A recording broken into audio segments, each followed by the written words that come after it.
Welcome friends to another r/NuclearRevenge video. Today we've got a crazy story of getting somebody busted for taking something illegal. But first, make sure to hit those like and subscribe buttons down below so you never miss any of my daily videos. That said, our first story of the day is I made my boyfriend pee on my ex's toothbrush. My previous relationship was a severely toxic one. He did everything but hit me. I'm convinced that if we stayed together for long, he would have hit me eventually. We were bad for each other, and now that I think about it, it only made sense since we were each other's rebound. Both of us met and got together while we were still mourning the end of our relationship. My ex and I met in a coffee shop one Monday morning. I was on my computer designing stuff, and he was there to get coffee and leave for work.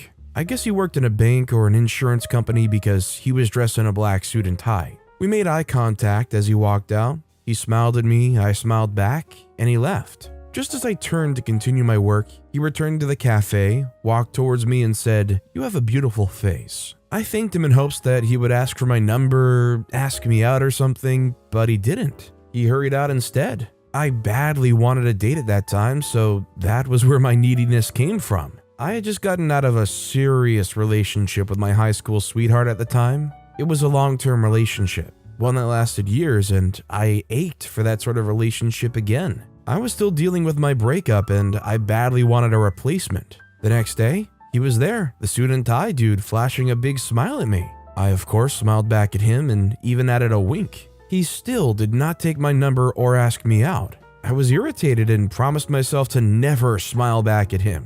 Now that I think about it, I wish I'd kept to my promise. On Wednesday and Thursday, the suit and tie dude would come into the cafe around the same time in the mornings and smile at me. The cafe was my favorite place to work, and it was close to where I lived, so I was there most of the time. I wasn't in the cafe on that Friday because I decided to take a break and spring clean the house while my roommate was at work. I enjoyed cleaning, but only in solitude. I returned to my usual workspace the next Monday and was sipping my coffee and jotting in my notepad when the suit and tie dude suddenly appeared before me. I jolted. "I never thought I'd see you again," he said. It was at that point I realized that the suit and tie stranger had quite a feminine voice. "Hi," I replied nervously. "You weren't here on Friday," he said in a flat tone. I was worried. Was he stalking me? Did I have to change my work location? Oh no, I thought. I loved the coffee there and the staff was friendly. Plus, it was really quiet and small, so I didn't have to deal with seeing so many people. I had watched too many serial killer documentaries to be comfortable with the thought of being stalked. He must have noticed my puzzled expressions because he smiled and moved back a little. "I'm sorry if I freaked you out. I wanted to ask you out a while ago, but I couldn't do it, and then I came in on Friday resolved to just get it over with, but you weren't here." I say, "Oh, I had some chores to do." He says, "Great." We talked about what we both did, and I was right. He worked in an insurance company. I told him I'd guessed that he did, and he laughed. He said, "Oh, well, I'm just glad I stayed on your mind long enough for you to think of and assume what I do." He was running late for work, so he hurried out. "Still did not ask me out," I muttered. Just as I muttered that, I saw him waving at me and knocking on the glass window on the side I was seated. He was saying something, but I didn't hear him. I watched the movement of his mouth since I couldn't hear him. "Would you like to go out for coffee with me?" he was asking. I nodded affirmatively. He gave me a thumbs up and I did that too, and he jogged back into the cafe. "Sorry, we didn't pick a location or time." I almost felt sorry for him. He was late for work. I say, "Just give me your number." He wrote his number on my jotter and ran out. It was funny. I called him that evening and we made plans to go get coffee together that weekend, in the same cafe where we had met. I suggested the cafe and he protested a bit. "Don't you want somewhere special? You're always at that cafe." I say, "Nah, I'm cool. They make the best coffee anyway." I enjoyed his company and he did mine too. We agreed to go on another coffee date the next day and it was just as nice. Somehow we started a conversation about our previous relationships, and he admitted to me that he'd just gotten out of a serious relationship. They broke up after being together for 3 years. They were already engaged and had even had an engagement party, but she left him some months after their engagement. When he spoke about her, I felt he was still in love with her, but I decided to not bother myself too much about it. I was still crazy about my ex too. Plus, I figured it wasn't a serious relationship, and we were going to take it slow. I told him I'd just gotten out of a relationship too. "You are not ready for anything serious right now, are you?" he asked me with a pout. I shook my head. Nope. We decided to stay friends and check in on each other often. We went out together many times. We would get coffee together, see a movie and watch a game together. Some other times would come over to my place and we would talk. Sometimes my roommate would be there with us and join in on our conversations. One day she called me aside and said, "You like him." It was almost an accusation. "Who? Him?" "No, I don't." Yes, you do." I rolled my eyes and blushed. "Well, maybe I do, but now what? We already agreed to just stay friends." They say, "Well, then tell him you don't want to be just friends anymore." That night, I told him as we walked over to the coffee shop. "You know, I was thinking that too," he said. I was still skeptical. "I don't know, we just got out of our relationships. Rebound relationships hardly ever see the light of day." He says, "Listen, we have to at least give this a chance. I like you and you like me too. I don't think of you as a rebound. Do you think of me as a rebound?" I said I don't. Well, I did. He was certainly a welcome distraction from my high school sweetheart. We officially started dating, but we had so many issues. We fought a lot and it was tiring. When his roommate moved out and he expressed that he would rather live alone and needed the space, so he wasn't interested in getting a new roommate, I suggested that I moved in. It made sense to move in with him since I was always in his apartment anyway. I also secretly thought that we wouldn't argue so much if we lived together. He agreed, and that week, I moved my stuff to his apartment. That was the biggest mistake ever. My ex-boyfriend is the most disorganized person I've ever met. He left his clothes everywhere and would just eat and leave food remnants on the dining table or anywhere else that he ate. I, on the other hand, was as obsessed with being clean and organized as I had always been. The bedroom was always a mess, and his clothes and shoes were everywhere all the time. It was frustrating having to clean up after him and remind him to do what he ought to do. We argued about it all the time, and my complaining didn't seem to work because each time I brought it up, he would behave properly, and in 2 days, he would go back to the default and keep making a mess. I always thought I enjoyed cleaning, but living with my ex made me realize I only enjoyed cleaning when there isn't much dirt to start with, and I certainly did not enjoy cleaning up after anyone. "My mom did all of these and never complained," he would scream at me whenever I brought up how he was creating a mess. Women have gotten so weird. My ex also had a habit of cursing at me whenever we argued. It happened all the time. I got sick of it, and that led to our first breakup. That day, he called me a witch during an argument. I just picked up a few of my things and returned to where I used to live. My roommate had gotten a new roommate, but they were kind enough to let me sleep on the couch while my roommate and I shared our bedroom. I did this for a week, and then my ex and I got back together. He promised to never curse at me again, and we resolved our issues. Or so I thought. Things were all great and nice when I moved back in with him, but in less than a month, he started being annoying again.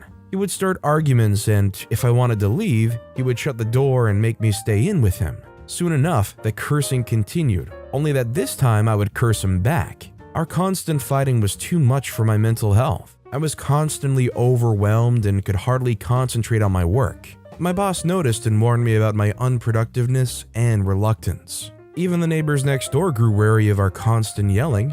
They would come over frequently to tell us to keep our voices down. His voice was quite feminine and high-pitched, and mine was high-pitched too, so it was always like two women trying to scream the building down. The breaking point for me was when one of the neighbors called the cops on us. They feared that we would start hitting each other and our noise was disturbing. That was the wake-up call for me. I decided I was leaving him the morning after. When I told him, he got very upset and tried to apologize to me so I would stay, but I refused. He then got erratic as I packed my stuff and took my key.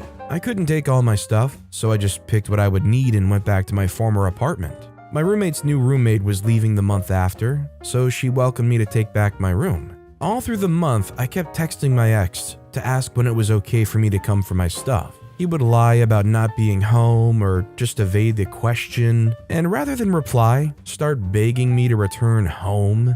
It was annoying, so I asked my roommate to call him and see if he would listen to her. He evaded the topic again and begged her to convince me to return to his apartment. For a month, most of my stuff remained at his place, but I didn't notice so much because I lived on the living room's couch anyway. When the new roommate left and I moved back into the room, I realized then how much of my stuff was missing. I reached out to my ex again, but this time he threatened to burn my stuff if I kept bothering him. Then he went from threatening me to apologizing for being a jerk and ruining the good things we had. He then begged me to return to him and promised to change. I realized that I was dealing with a sick person. I hung up and decided to involve the police. My roommate did not want that. She advised that I don't report to the police to avoid him getting very harsh treatment from the cops. I agreed with her reason for not wanting to go to the police. At the time, I'd started going on dates with my current boyfriend. We were pretty close, but taking things slowly since my previous relationship had scarred me. My new boyfriend was a gentleman, and I enjoyed his company and every other thing about him. I randomly mentioned the situation with my ex to him, and he got pissed and insisted I go to the police. "You have vital documents that you should not lose," he said. I was reluctant to, so I called my ex and told him that if he did not let me to come in to pick my stuff, I'd call the cops. He chickened out and said it was okay for me to come the day after. The next day, I went to my ex's with my current boyfriend to pack my stuff. My ex met us just in front of the building, handed me the keys, and went away. We went upstairs and it was a pigsty. I was beyond disgusted and could not believe that I once lived with someone so disorganized. I even worried that my current boyfriend would question my choice of men just looking at how much of a mess my ex had created in his house. I packed my stuff in the boxes we had brought while my boyfriend helped.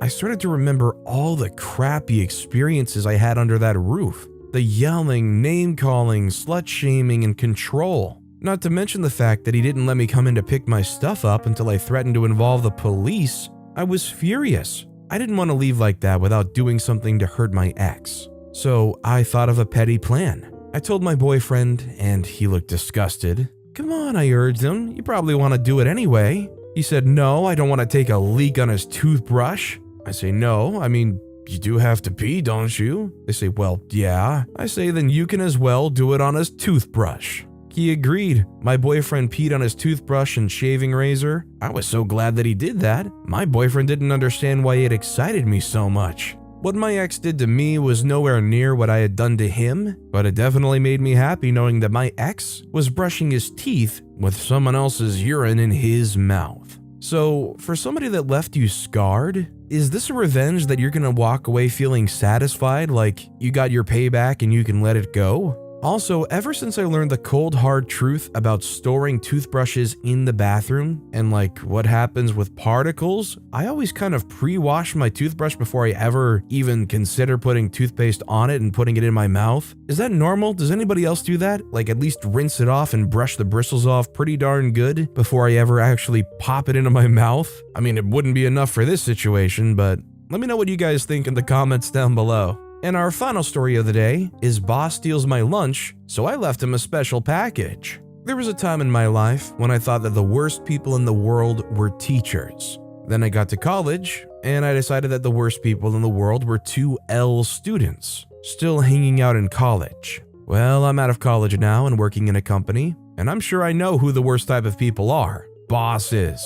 Some bosses are angry, some are crazy, some are meanies, some are bullies. But my boss is a combination of all types of evil bosses. Because while he bullies and verbally abuses me at every chance he gets, he also takes pleasure in stealing my lunch. I couldn't have that, so I decided to take matters into my own hands. My methods might have been a wee bit extreme, but they got the job done. But for you to understand, we gotta start at the top.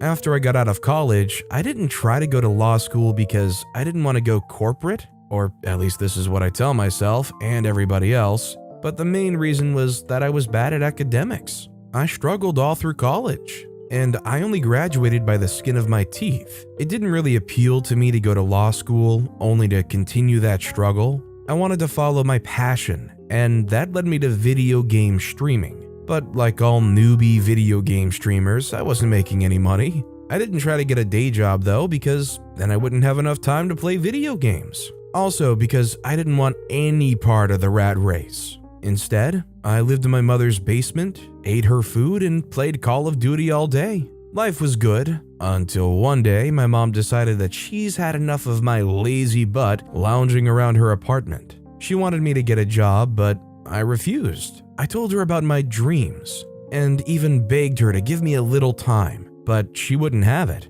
She even threatened to throw me out of her apartment if I didn't get a job and start being responsible. Thanks, Mom. Anyways, I decided to do something to get her off my back for a few months. So I called a friend and we had lunch at a cafe. I told him about my problem and he agreed to help. Before the end of the day, he hooked me up with a gig at an accounting firm. I got a job working as an office assistant with the firm. The salary was crap, and the superiors usually subject the workers to random drug tests. I found that weird because accounting firm? Drugs? What? I decided that it was okay because it wasn't supposed to be much work, and for once in a long time, my mom was actually happy with me. I think she kind of deluded herself into thinking that office assistant was some modest word for second in command to the CEO or something. Because every day she talks about crazy things like me taking over for my boss or climbing the corporate ladder or something. Well, I started the job, and boy, it wasn't what I expected. I was on my feet for the better part of the day, running to and from the fax or scanning machine, printing stuff for the other workers, taking calls, writing emails, and getting coffee. The worst part of the job was the fact that I had to answer to a really unpleasant boss. He was the supervisor, and he always seemed to get a kick out of bullying everyone into submission. The first time I saw him in the office, I couldn't control myself. I laughed really hard because he looked and sounded weird. That was my bad because it's wrong to judge people based on their looks. That said, it doesn't change the fact that he was still a huge jerk. He had a long, pointy nose like that of a witch, an obnoxious beard, and a voice with a weirdly high pitch. He caught me staring one day, and since then he's had it out for me. He sends me on more than 5 coffee runs every day and gives me the most ridiculous jobs to do. One time he even made me unclog the toilet with a plunger when the janitor called in sick. Anytime I say no, my paycheck usually gets lost in the system and would be delayed until I apologize. It was really bad, but I didn't quit. I couldn't quit because I had an ego to protect, and also because I didn't want to get thrown out of my mom's house. So I go to work every day, slaving away the entire day, then come back home exhausted and unable to play games. My only consolation at work was during the lunch break when I could just sit back, relax, and enjoy my mom's delicious pastries. Oops, I forgot to mention this. It's essential to the story. My mom is a great chef. Best in the country, actually. She's won the cook-off championship 3 times in a row. She specializes in pastries, and she makes a mean apple and blueberry pie. One afternoon, after the usual hectic start of the day, I checked my watch for the 100th time and boom, it was lunchtime. I walked into the office kitchen for my 30-minute slice of paradise. That is, my slice of strawberry tart, which I'd kept in the fridge hours earlier. I opened the fridge and my strawberry tart was gone. No. I went around the office asking everyone if they'd seen my strawberry tart. No one did, or at least nobody confessed to stealing it. I was distraught. The only part of my day that I actually looked forward to, and now it's gone. I wanted to cry, but I couldn't. Not at work. I spoke to one of my coworkers about my missing strawberry tart, and he asked if it was labeled. It wasn't. I decided that I couldn't really blame anyone because I failed to label my lunch. The next day, I decided that I wasn't going to repeat that mistake. I bought a pack of stick-it notes and boldly wrote my name and then tagged it on my turkey wrap.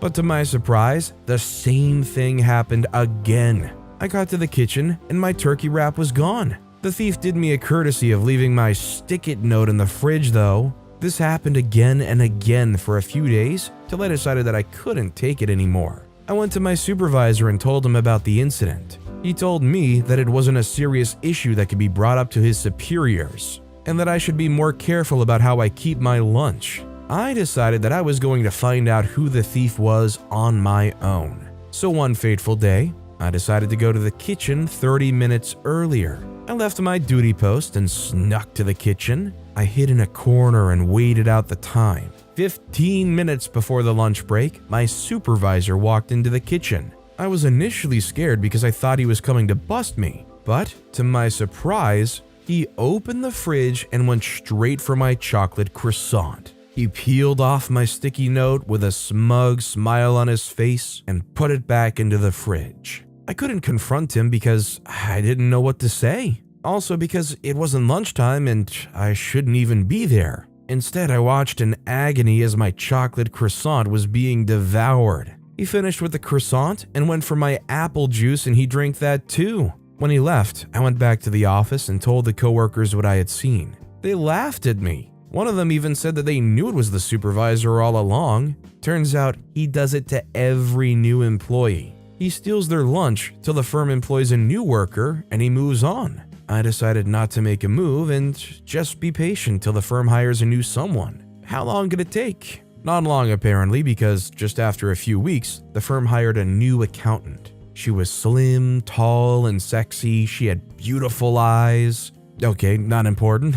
I was so happy to see her because she was beautiful and because finally Mr. Supervisor will stop eating my lunch now. Psych! I walked into the kitchen that same day and my jaw almost fell to the ground when I saw the new girl's zucchini casserole, which lay untouched in the fridge, but my chocolate chip muffins were gone. Not again. I went back to my coworkers and they laughed even harder. Maybe Mr. Supervisor's fallen in love with your mom's cooking, they said. I was really mad because there was nothing I could do about it at the moment. I mean, I could confront him and he would stop, but then he'd make my work life a living heck, worse than it already was. I decided to be a bit patient until the firm gets another new hire. Maybe something will change. This happened later than the first time, but when the company hired a new guy, I was happy. It was the moment of truth. During the lunch break, I hurried to the kitchen, then said a quick prayer before opening the fridge.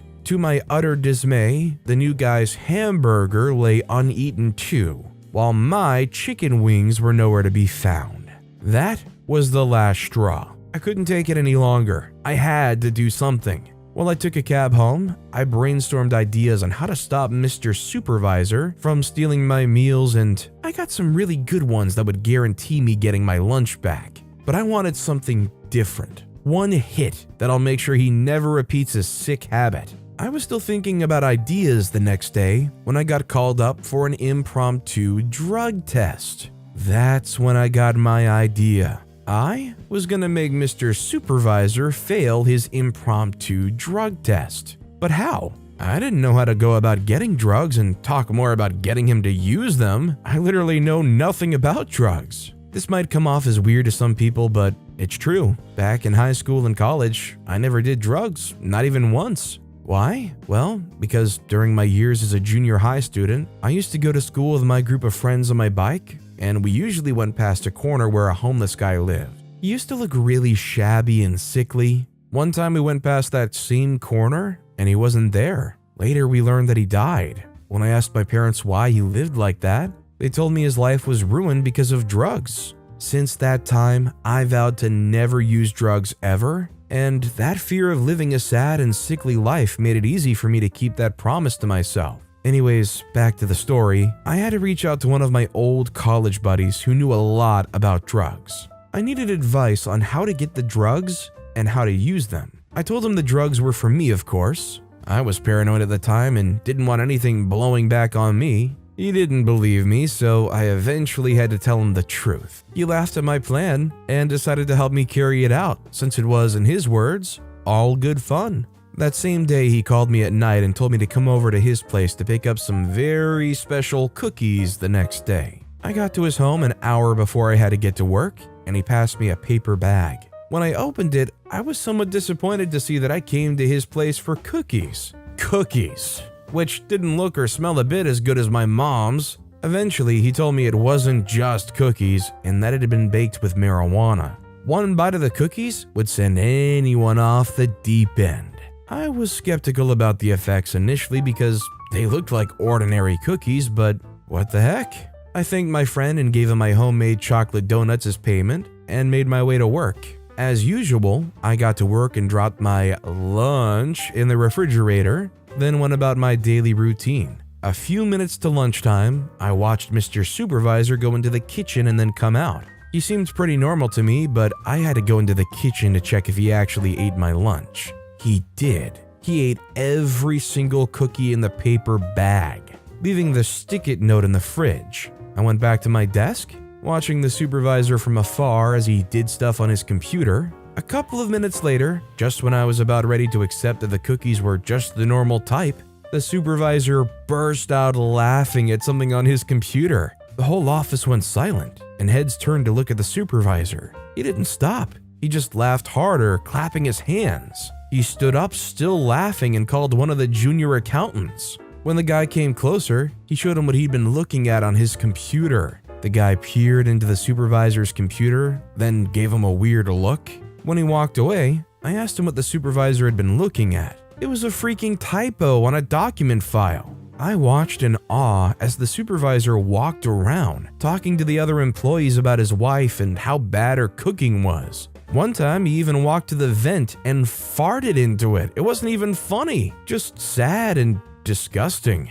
Anyways, I moved on to the next phase of my plan and reported the situation to the manager, who proceeded to call the analyst. The test was done, and he failed. The next day before his disciplinary hearing, he walked up to me with a deep frown on his face. "What did you do?" he asked me. He admitted to stealing my lunch and accused me of lacing the cookie with drugs. I promptly denied having anything to do with it. He had no proof of the matter, so he couldn't accuse me in front of the disciplinary committee. Anyways, he was suspended for a few weeks, then demoted. So when he came back to work, he didn't have the power to exact revenge against me. One more plus side, he never stole my lunch or anybody else's ever again. While I fully agree with the idea that taking edibles at work is a terrible idea, does anybody else think, at least nowadays, that testing specifically for marijuana is such an old-fashioned ideal? That as long as you're not doing it while you're at work, you shouldn't have to worry about losing your job over it? At least I feel that way. How I exposed my liar boyfriend and made him lose his job. A guy I met just outside my office building had asked me out on a date. He was someone I'd seen around for a while. I knew he worked in the building, but we never spoke beyond exchanging hellos. That day, we bumped into each other again, and that was when he asked if I wanted to get drinks together. I don't know if it qualifies as a date, but he did ask me to get drinks with him at that bar. I showed up at the bar and waited, but he didn't show up. I felt horrible. My friend was certainly going to make fun of me and say she told me so. She did warn me, but I didn't listen. You have to understand, I was young and desperate for love. I had not been in a relationship in a very long time, and I badly wanted a relationship. When he asked to get drinks, I did feel weird about it. My senses did scream, "Say no," but somehow I opened my mouth and what came out was, "Yes, what time?" No man who respects you takes you out for drinks at a bar. That's something you do with your guy friends, my friend had said when I told her. I didn't listen. I wanted a date. I was desperate and bored too. That evening, I wore a nice dress and very light makeup. "I think you're a little overdressed," my friend commented. I almost dragged her hair. "Stay out of my business," I yelled at her. "The guy's taking you to a bar. You would wear jeans and a very baggy t-shirt. He doesn't deserve this much effort." I ignored her and drove to the bar anyway. What's the worst thing that could happen anyway? We would have a few drinks, and if it didn't go well, I'll simply not go out with him again. You can imagine how disappointed I was when he didn't show up. He was an hour and a half late when I stood to leave, but I was quickly blocked by another man. From his looks, I could tell that he was older by at least 6 years. "Hey, beautiful." I rolled my eyes and thought, how corny. "What a jerk," he muttered under his breath. I was puzzled. "What?" "The guy who stood you up. What a jerk." "Oh," I smiled weakly. I was not in the mood to be hit on. "And why would you even meet up with him at a bar anyway?" I say, "Listen, I'd rather not talk about this." They say, "Let me take you on a real date. I know a great restaurant just around the corner." I say, "I'll pass. I'm not in a good mood." They say, "I know, hence the good food to make you feel better." I say, "I don't want to be hit on right now." "I understand." He handed me a small blue card. "Call me when you want to be hit on." Somehow, we both burst out laughing. I was tempted to go with him, but I'd had enough letdowns for that day. I also had to be at work very early the next morning, so I said goodnight to him. He insisted on walking me to my car and took my number when I got into my car. My friend was thrilled when I told her about the stranger I met at the bar. They said, "Oh well, at least something good came out of the weird guy who wanted to get drinks." She was so happy that I scored another date, one that she called a proper date, that she forgot to say, "I told you so," or reprimand me for agreeing to go to a bar for a first date. I saw the guy the next morning. He didn't speak to me and I didn't speak to him either. I simply walked past him. What a jerk.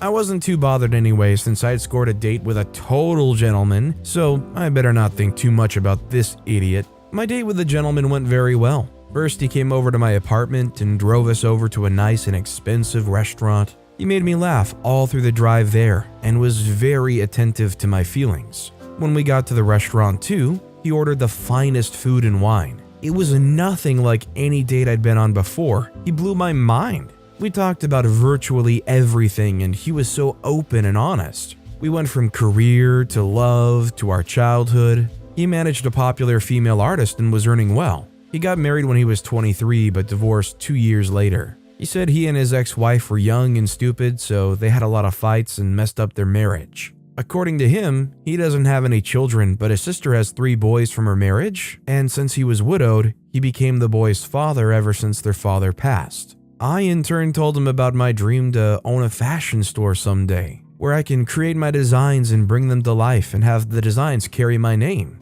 He smiled and commended me for being so ambitious. Many ladies these days don't have any ambition. They just want to look pretty. They're not so concerned about what goes on in their brains, or they just pretend to not even have brains, he said. I should have been worried about his comment, but I said nothing. He promised to support and help me bring my dream of being a designer to life, and he did. He got me my first sewing machine. It was a really large one. I didn't even have enough room for it in my room, so I kept it in my living room. I was skeptical after I'd received it though. We had only known each other a short while. My friend wasn't. She was happy for me and rolled her eyes at my fears. He likes you, I don't see the problem, and gave me a reassuring pat on my back. For months, the gentleman and I hung out a lot. We went on many dates and spent a lot of time together. It was like a dream come true. One day, I asked him what we were. I had to know if we were on the same page. I was seeing just him, and I wanted him to put some tag on it.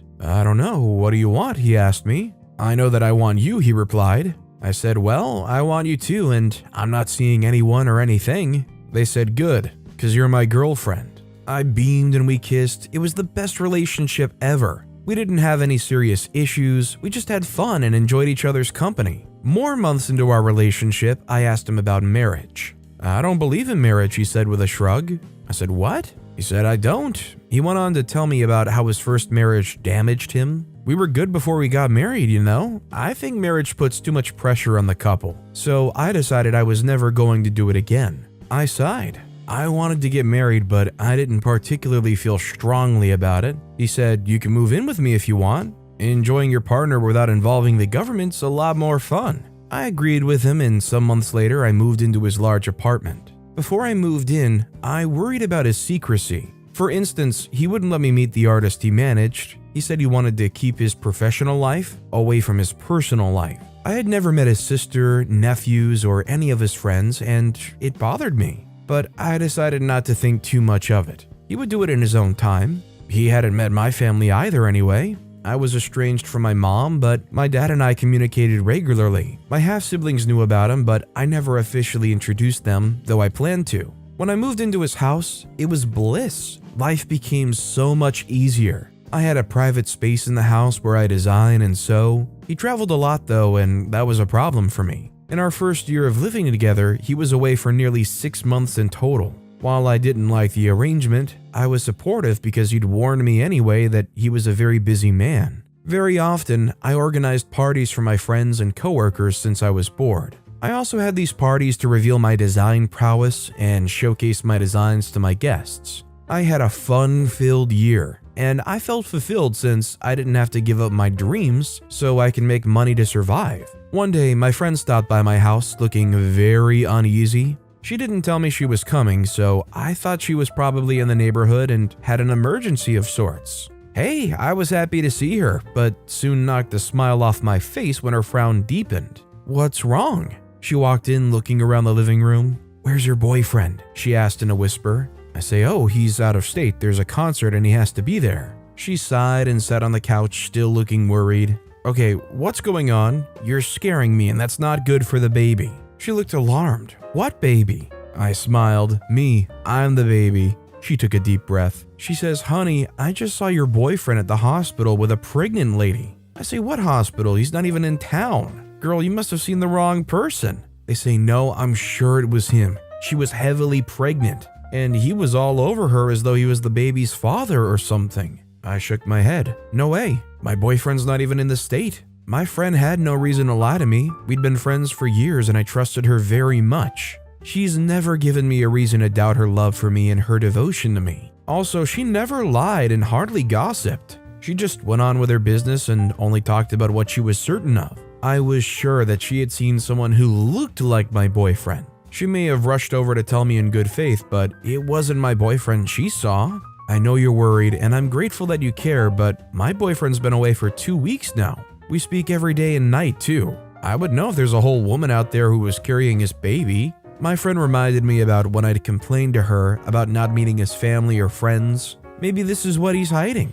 Maybe he has a girlfriend that everyone already knows. I sighed. Nah, there's no way my Prince Charming was this person my friend was describing. He would never do that to me. She says, "I know you want this to not be true, but you've gotta see this for what it is. This man just may be a fraud. I mean, it all checks out now." I was irritated. What right did she have to call my man a fraud? "I think you should leave," I told her flatly. "Honey, I'm sorry if I upset you." I said, "It's fine. I just need to be alone with my thoughts right now." When she left, I called my boyfriend and asked him where he was. "I'm back in my hotel room. I've had such a hectic morning and I rushed back to take a quick nap."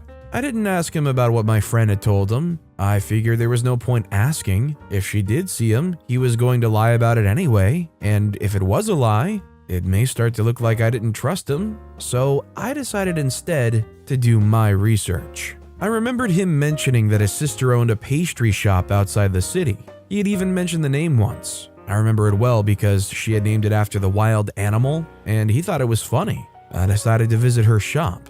I got dressed and drove down, hoping and praying that everyone was wrong, but I had the strongest feeling deep down in my mind that I was right. The shop was just in the heart of the suburbs, a beautiful, colorful, large shop. I saw several parents leaving the shop with their kids, holding plastic bags containing pastries. I walked in and asked to see the shop's owner. I told the attendant I spoke to that I was her brother's girlfriend. They say, "Really? Did you come to pick anything for her?" I didn't understand. "I'm sorry?" She said, "Oh, you didn't know? She's delivering her baby." I was shocked, but I managed to mask it and said, "Oh my goodness, I'm late. I thought I'd still be able to catch up." The attendant smiled. "That's okay. Her husband and sons are with her. It's a good thing they're having a girl this time," she giggled. I thanked her and went back to my car. It all made sense now. My boyfriend had lied about having a sister. She was his girlfriend. I felt sick. That explains the long trips that spanned months. The phone conversations with his nephews. I was beyond hurt. The only reason I didn't lose it was because my friend and half-sister rushed over and stayed with me for weeks. I avoided my boyfriend's call. I couldn't believe that he'd managed to string me along for that long. The tea is that my boyfriend was a married man.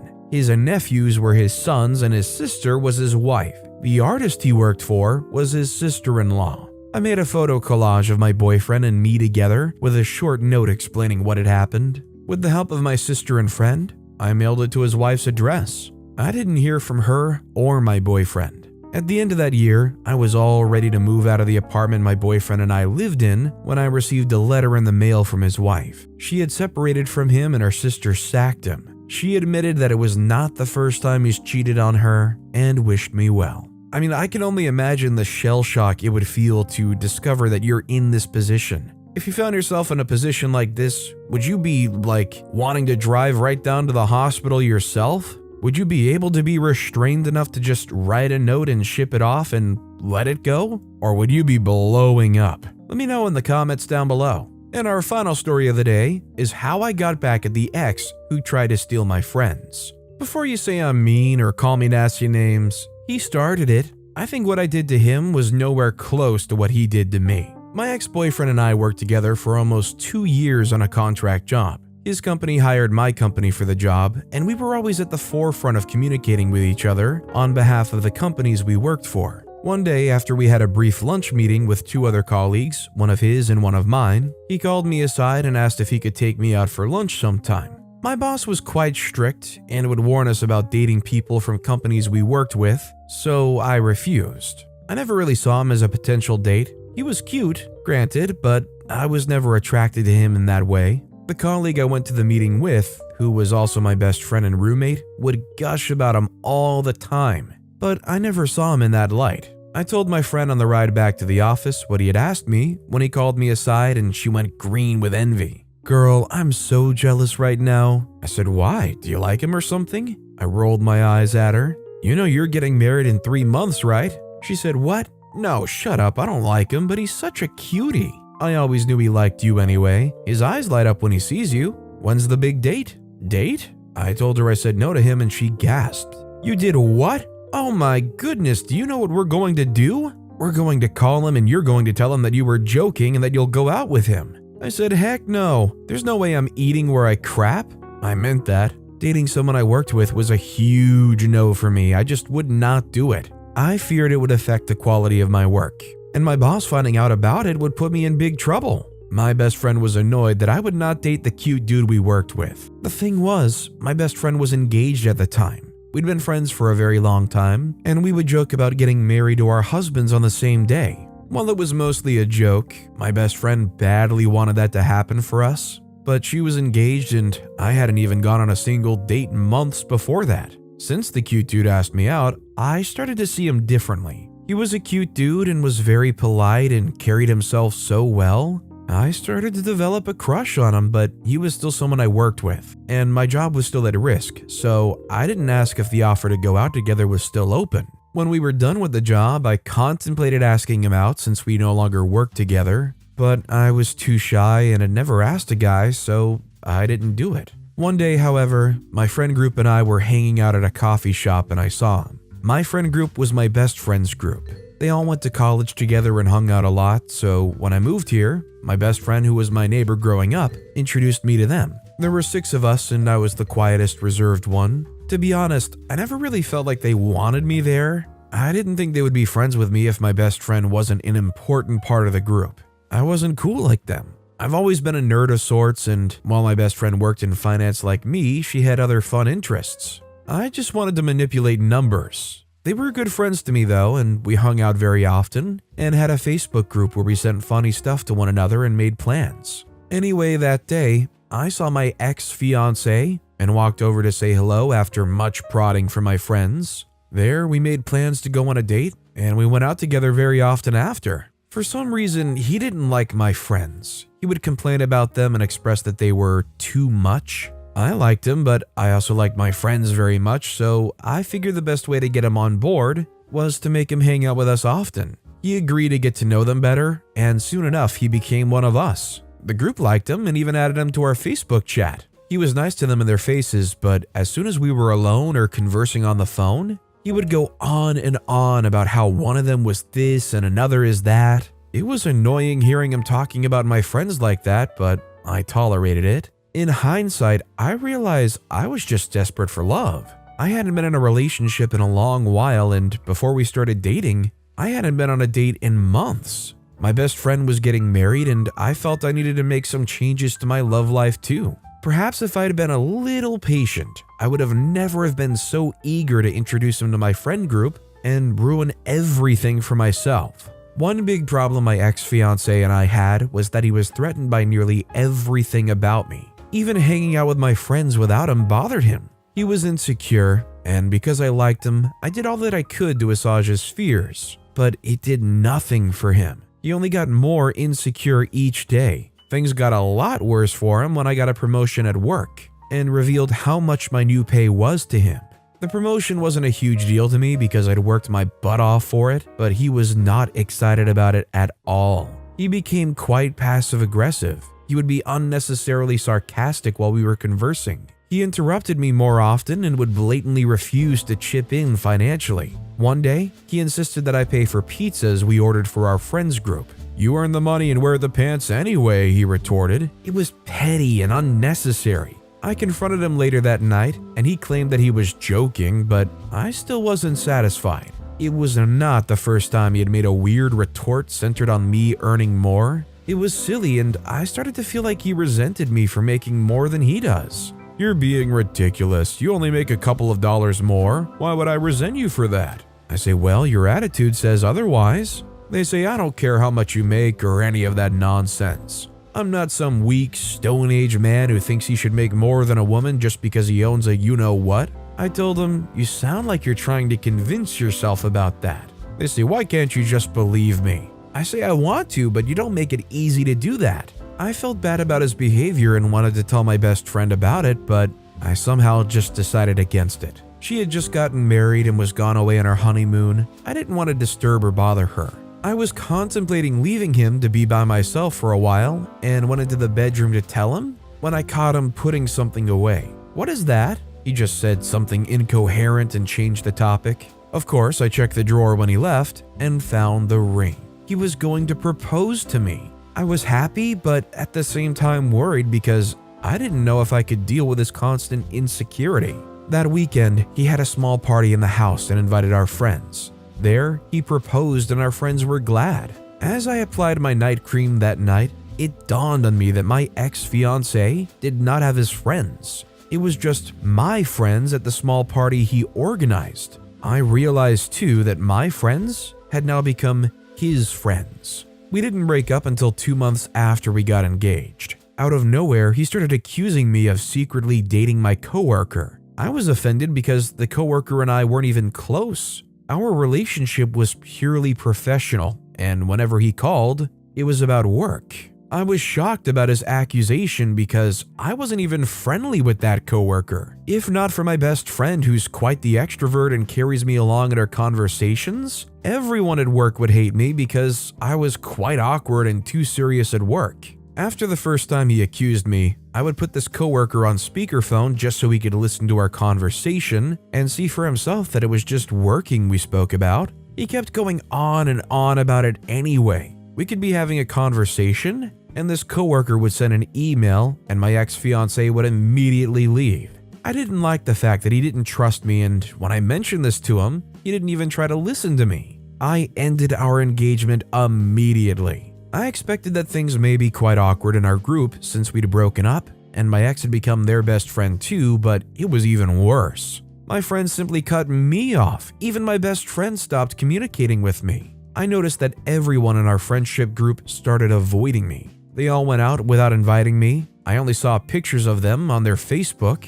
It was weird because they never excluded me when making plans, even though I was quite introverted and hardly wanted to go out. My best friend would drag me along anyway. Also, none of them called to check up on me. I was the only one calling to see how everyone was doing. Only the guys received my calls. The girls didn't return my phone calls and the guys were cold. They also didn't directly reply to my messages on the group's Facebook group.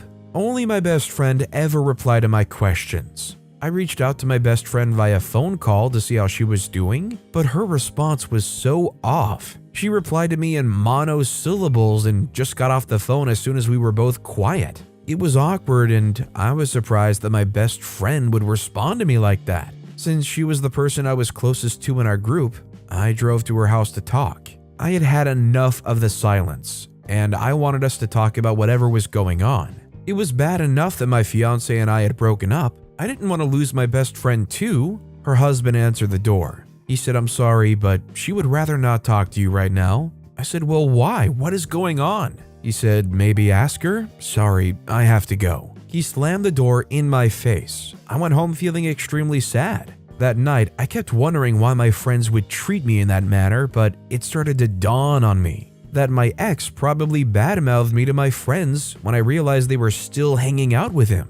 Everything started to make sense to me. I didn't know what he had told them exactly, but I was determined to fix it. My phone did this thing where it automatically recorded all my calls. I was and still am not a tech-savvy person, so for a long time I didn't know how to make it stop doing that. My phone recorded all my calls and saved them in my files. I decided that I was going to send the recordings over to our Facebook group.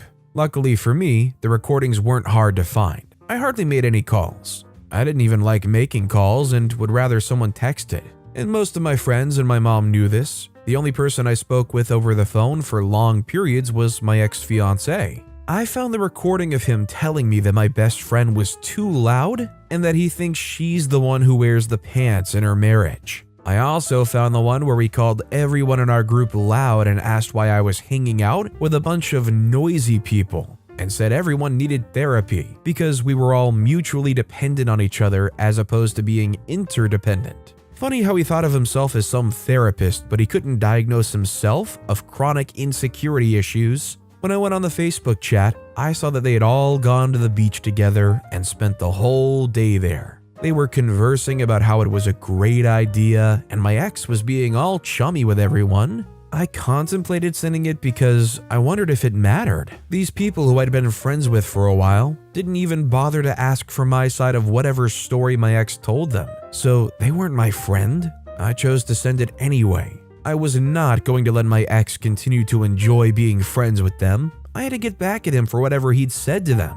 I sent the voice recordings to the group and afterwards sent a message telling them they should all be ashamed for turning their backs on me without even bothering to hear what I had to say. They were very embarrassed and apologized. My best friend called hours later, but I didn't answer the phone. She left a voice message apologizing for not reaching out to me. My ex had told her that I said her husband was not good looking and that it's the only way he takes orders from her. He also told the others a bunch of made up stuff. I never answered her call. She left many voice messages, but I was too pissed to listen to most of them. I did the same for the other people in the group. They started a new chat and excluded my ex, but not after cursing him. Naturally, my ex was too embarrassed to speak to them again. Last I heard of him, he had left town. So for this friend group that goes and just cuts you off like that, is it possible to forgive them and go back to that friend group you had before? Or is that forever stained, forever tainted? I'd like to know what you guys think in the comments down below. His abusive stepdad tried to steal my money. I want to start out by stating some background information first. I'm a 24-year-old male and I currently live on my own. That wasn't always the case though. Before I moved out a few years ago, I was living with my mom, my younger sister, and my stepdad. My dad passed away when I was 8. At the time it was definitely tough, but I was still very young and didn't know what was going on, so I managed to move past it. I met many men who would go out on dates with my mom, and it became a norm for me to see different guys show up at the house. Very few of them seemed genuinely nice. I feel like many just tried to seem nice to gain points with my mom. Our family was struggling economically, and it may sound bad, but my mom did seek someone who could give her some sort of financial stability, or at least help us live a better life. In the end,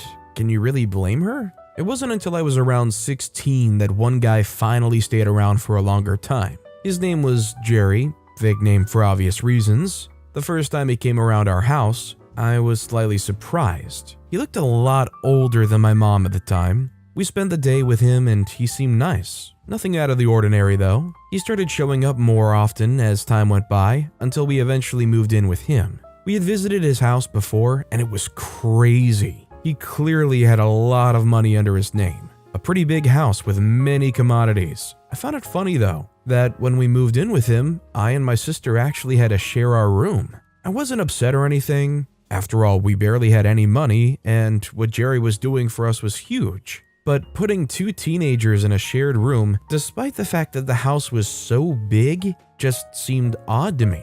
I graduated high school and we were still living with Jerry. I always tried interacting with him, but his age just made it so hard. It was hard for us to bond, and I obviously did make an effort to connect with him, because it was the best for all of us. However, he never seemed interested in being a father to me. This lack of a father figure never stopped me from chasing my dreams and doing my things, but it did say a lot about him as a person and as a possible husband for my mom in the future. My mom managed to get a well-paying job thanks to Jerry, and she was very keen on using that money for my sister and me to go to college. She had been in that job for about a year by the time I graduated high school, and she did actually save enough money to pay for my first year college tuition. But I made the decision that I would take a year off. I'd try and get a job of my own and see where that led me. I'd always been interested in being an entrepreneur, starting my own business, and trying to live a lavish lifestyle. I knew I had to start somewhere. My end plan was, if everything went swiftly, I would have managed to establish a small business that was making me enough money to sustain my costs. And a little more on the side. After that, I would use some of the money she had saved for my college tuition and instead reinvest it into my business. In the worst case scenario, where my business ends up being a flop, I would go to college and try something a bit safer. My mom respected the decision, but Jerry here wasn't a big fan. He argued how much of my valuable time would be wasted, that I was putting my college money at risk, that my business was going to flop, blah blah blah. He then offered to pay for another year of tuition, which was definitely tempting, but I had my mind set on bigger things, so I kindly rejected his offer. This upset him quite a bit. It was almost a month when Jerry barely spoke to me. He paid a lot more attention to my sister and he made sure to make me aware of it. I was too busy studying anyways, so it didn't bother me much. At first, I started off simply meeting a lot of people with the same entrepreneurial spirit as me. This was a great experience as it allowed me to understand what it is these people see so differently that allows them to make so much money at some point. I very well understood how easy it is to get baited by these groups into thinking that they have the key to success, and then they simply make you join their pyramid scheme. I had to remain skeptical about how I was going to continue this journey. 2 months later, I was finally going to start running a business. It was something I learned about called drop shipping. It's basically sending items directly from China to the buyer in the US.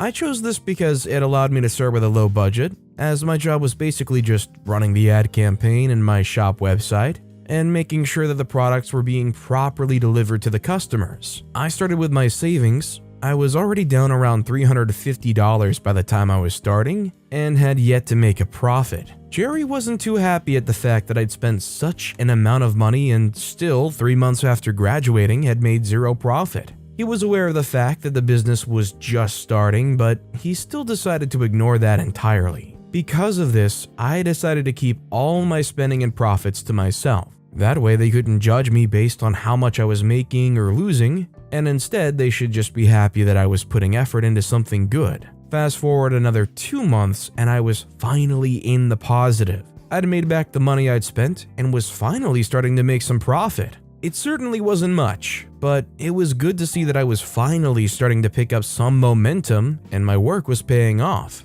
For some time after this, my family started going through some rough patches. My stepdad's behavior wasn't the greatest, and it was having an impact on everyone's mood. My mom was the one on who he took all of his anger out, and then she would somehow pass it on to us. It looked to me like Jerry was starting to drink a bit more often than he typically does, which explained his sudden behavior. Once again though, I was too focused on growing my business to even care. I decided to expand a little bit. I was making a profit, but it was barely enough to even pay for a month of gas. I was selling just 2 products on the website I made, so I decided to create an entirely different store for a different niche and see how that worked. It took me around 2 weeks to get the new project up and going. It took me only a week to start making some money on this new project. By the 3rd week, I was already making 3 digits from this business alone. And although that might not still sound like much, I was making this money pretty effortlessly. It was obviously a hassle to get the whole thing started, but once I did it, I could do anything throughout my day and I had to work for like an hour or 2 to make sure there weren't any issues with the orders. It was way better than a minimum wage job, and this was just the beginning. As the weeks went by, my income started to catapult. By the time the second business turned a month, I was already making around $150 per day. I was fast approaching a year from graduation, and at this point, I had made up my mind on what I wanted to do in the future. I first told my sister as she's like a friend to me, and she was very excited for me. After that, I told my mom about the money I was making and that I was sure I wasn't going to go to college. Instead of asking her for the money she had saved up, I instead offered to give her some of my earnings so that we could start thinking about my sister's tuition. It felt like the right thing to do, and my mom was very happy that I took such a decision. I told her to keep it a secret as I didn't want Jerry to get in between. He had nothing to do with all of this, so it seemed fair. My 19th birthday came around in March, and it was quite the birthday. My car was at the body shop because I accidentally scraped some of the paint on one of the doors, or at least that's where I thought it was. Turns out my mom actually managed to sell it, and as a birthday gift, she gave me a new car. It wasn't new, it was a 2014 model, but it was far better than the old junk I used to have. I was very grateful for this and assured my mom that I would eventually pay her back every cent she spent on it. She obviously told me that wasn't necessary, but I knew this was quite a purchase, and it felt wrong for her to spend that much money at a time when she didn't have that much to her name. Jerry made sure to emphasize how bad of an idea it was to get me such an expensive gift. I find it ironic that he can criticize my mom for doing such a kind thing, yet he didn't even get me a single gift. At the time, there was a lot of talk within my entrepreneurial circles about cryptocurrencies. I remember the sale price for one Bitcoin on the day of my birthday in 2017 was around $950-ish. People kept talking about how Bitcoin was the future and how big it was going to be at some point. In my FOMO, fear of missing out, I decided to give myself a birthday present and I bought 5 Bitcoin for a little under $5,000. My relationship with Jerry really just kept getting worse and worse. He still thought that I was a good-for-nothing college dropout, but he obviously wasn't aware of how well my business was doing. He would constantly pressure me into making this decision, although I'd already had my mind set on my business. I wanted to make sure that I had made enough money to prove to him that it was all worth it in the end. It was around June, 1 year since I'd finished high school, when I made my first 5-figure month. It seemed insane to me that a 19-year-old guy like me was able to build a decent business in such a relatively short amount of time. I was still giving a portion of my earnings to my mom. At this point, I didn't rely on Jerry or my mom for my monthly spending. I was able to pay for everything for myself, and it was a huge relief for me to know that all of my mom's work was going to go towards something better. That was until something very bad came to light. I was looking to further expand the business. The next step was to automate basically everything so it could run on its own. I needed to actually hire some people and invest a decent amount of money to do so. I had my money saved up, but I thought it was fair to ask my mom for a portion of her savings to expand. I was sure that this expansion would help me escalate the business and start making some serious money. She agreed, but much to our surprise, when she tried transferring the money to me, she realized that the account she had was wiped of almost $10,000. We were shocked. We called the bank up thinking it must have been some sort of mistake, but it wasn't. The account itself was actually my mom's, but Jerry had some control over it as when we moved in with him, he was the one who opened the account for her. At the time, my mom was nowhere near making the amount of money she does today, and it was actually a kind detail of Jerry to take care of her finances for her. However, we found out that those $10,000 were actually spent on a gambling website. I was very confused to hear this, but my mom, on the other hand, wasn't. She decided to tell me about an issue that had been going on for a few years now. Apparently, Jerry had actually made a good amount of his money through gambling. When my mom first met him, he was at his peak. He had won a jackpot of a little under $500,000, and he was using most of that money for normal living expenses, while using his salary from work as a safety net. The problem with gamblers who hit a big jackpot like Jerry is that they're hooked to this idea of being able to make insane amounts of money, but they disregard the risk. He always hoped that he'd hit it big again, and although he did make decent money sometimes, he was losing a lot more money than what he was making. My mom was aware of this, but she of course had no say in his actions, and since she relied on him financially, she decided to just stay away from it entirely. We confronted him about it once he was home, but it really wasn't easy. I smelled the scent of alcohol coming from him as soon as he started talking. He wasn't making any sense, and instead actually got defensive towards us. He claimed that the money was rightfully his and that he would make it back eventually if he gambled enough. I hate that saying that claims that 99% of gamblers quit right before hitting the jackpot, just because it feels like it was written by a casino trying to get people to keep giving their money away like it was nothing. He accused me of being a lazy piece of crap, and that I was just leeching off of him to live my life. I obviously knew that this wasn't true, and could easily back that up with my revenue. I decided to tell him that some of the money on that account was actually also mine. I talked to him about the businesses that I'd created and proved to him that I was just making a decent amount of money. I knew I could pay back the money to my mom, but it just wasn't fair for him to be so irresponsible with money that wasn't even his. After that, the whole mood changed. Now, instead of being super aggressive towards us, he seemed interested in me. He was excited to hear about the money I was making and made an insane proposal. He was going to start charging me and my sister rent. He was also going to start taking a percentage of my earnings to make back some of the money he had spent on us. This really got on my nerves. I couldn't believe how greedy this guy was. My mom was visibly terrified, and she wasn't able to step up to Jerry. We all still somewhat relied on him for a place to live, and my mom, despite all the problems, still liked Jerry. I forcefully agreed because I didn't want the situation to get worse than it already was. The upcoming months would be extremely weird. I felt thrilled because my business expansion was great, and it allowed me to grow quite a bit. However, back at home, things still weren't great. Jerry was just getting worse and worse, and there wasn't much we could do just yet. My mom wanted to dump him, but he still held a lot of power over her, and she wasn't willing to take the risk.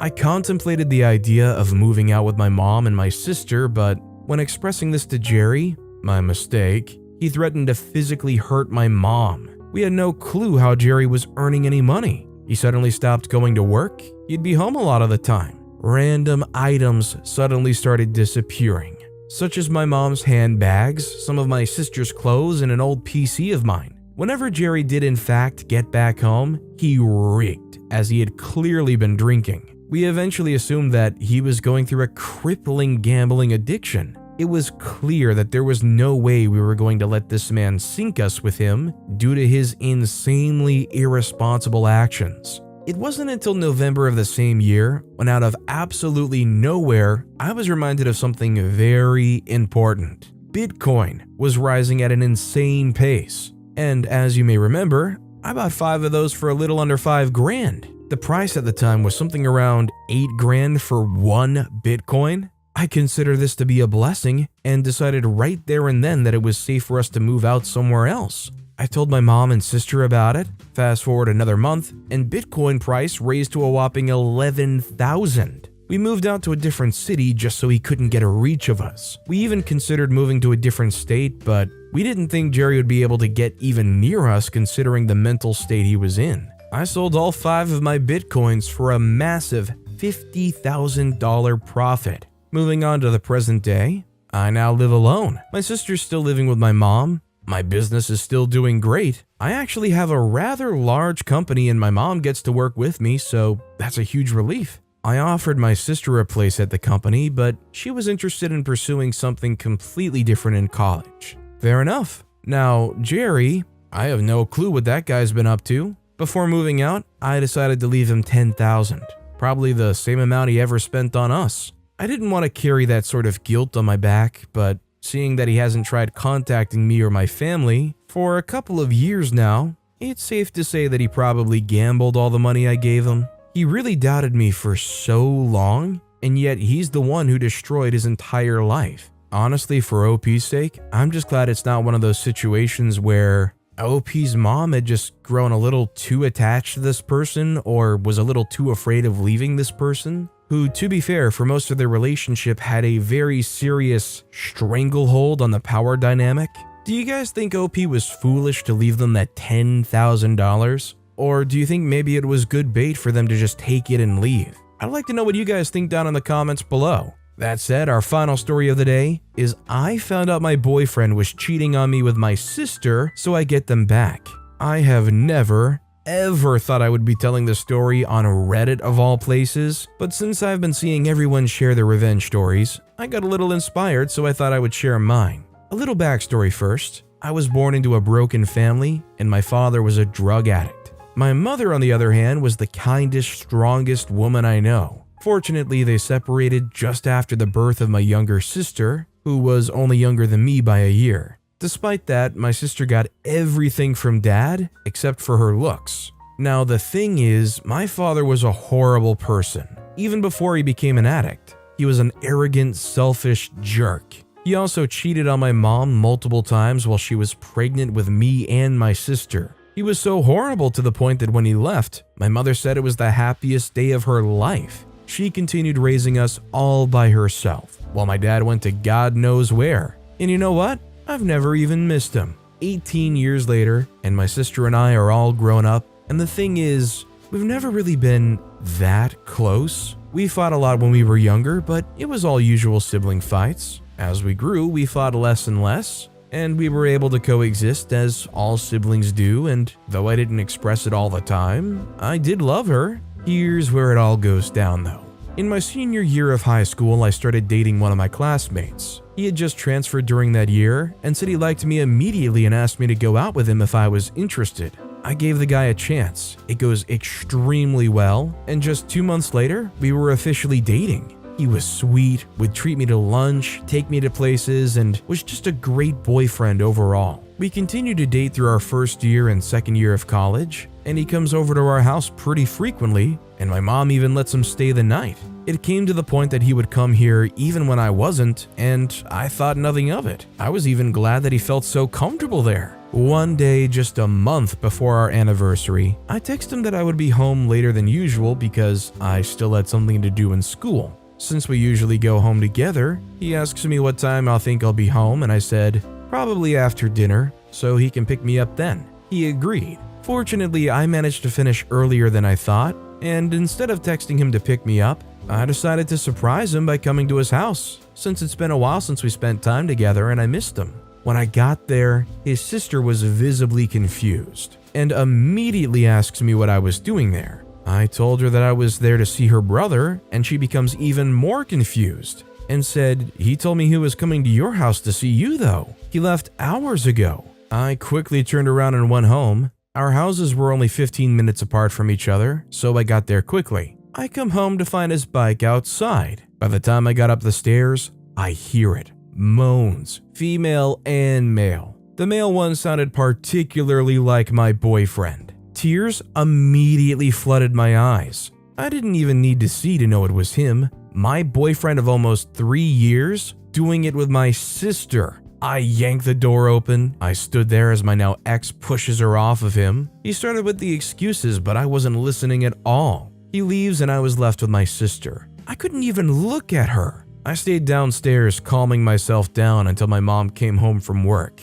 She immediately notices something's wrong, but I don't tell her yet. Dinner starts and I felt like crying again. And you know what's even worse? When my sister came down and sat just across from me, I saw no hint of remorse or guilt on her face. Absolutely none. A week had gone by and neither my ex nor my sister had tried apologizing. One day I finally snap and I tell my mother everything. She was extremely disappointed. She scolds my sister, but she didn't even seem to care. Suddenly, I remembered my ex had told me his passwords. He had told me early in our relationship, and I never bothered to open because I was never the type to go through my significant other's messages. Anyway, I managed to open his Messenger account, and there I see hundreds of messages between him and my sister. It had been going on for almost 4 months then. I took screenshots. It turns out they'd been going out while I would be at school. My pain quickly turned into anger, and I wanted nothing more than to make them both pay. After a month, I asked my mother if I could move out and live with my aunt for a while because I just couldn't take it anymore. She was sad, but she understood.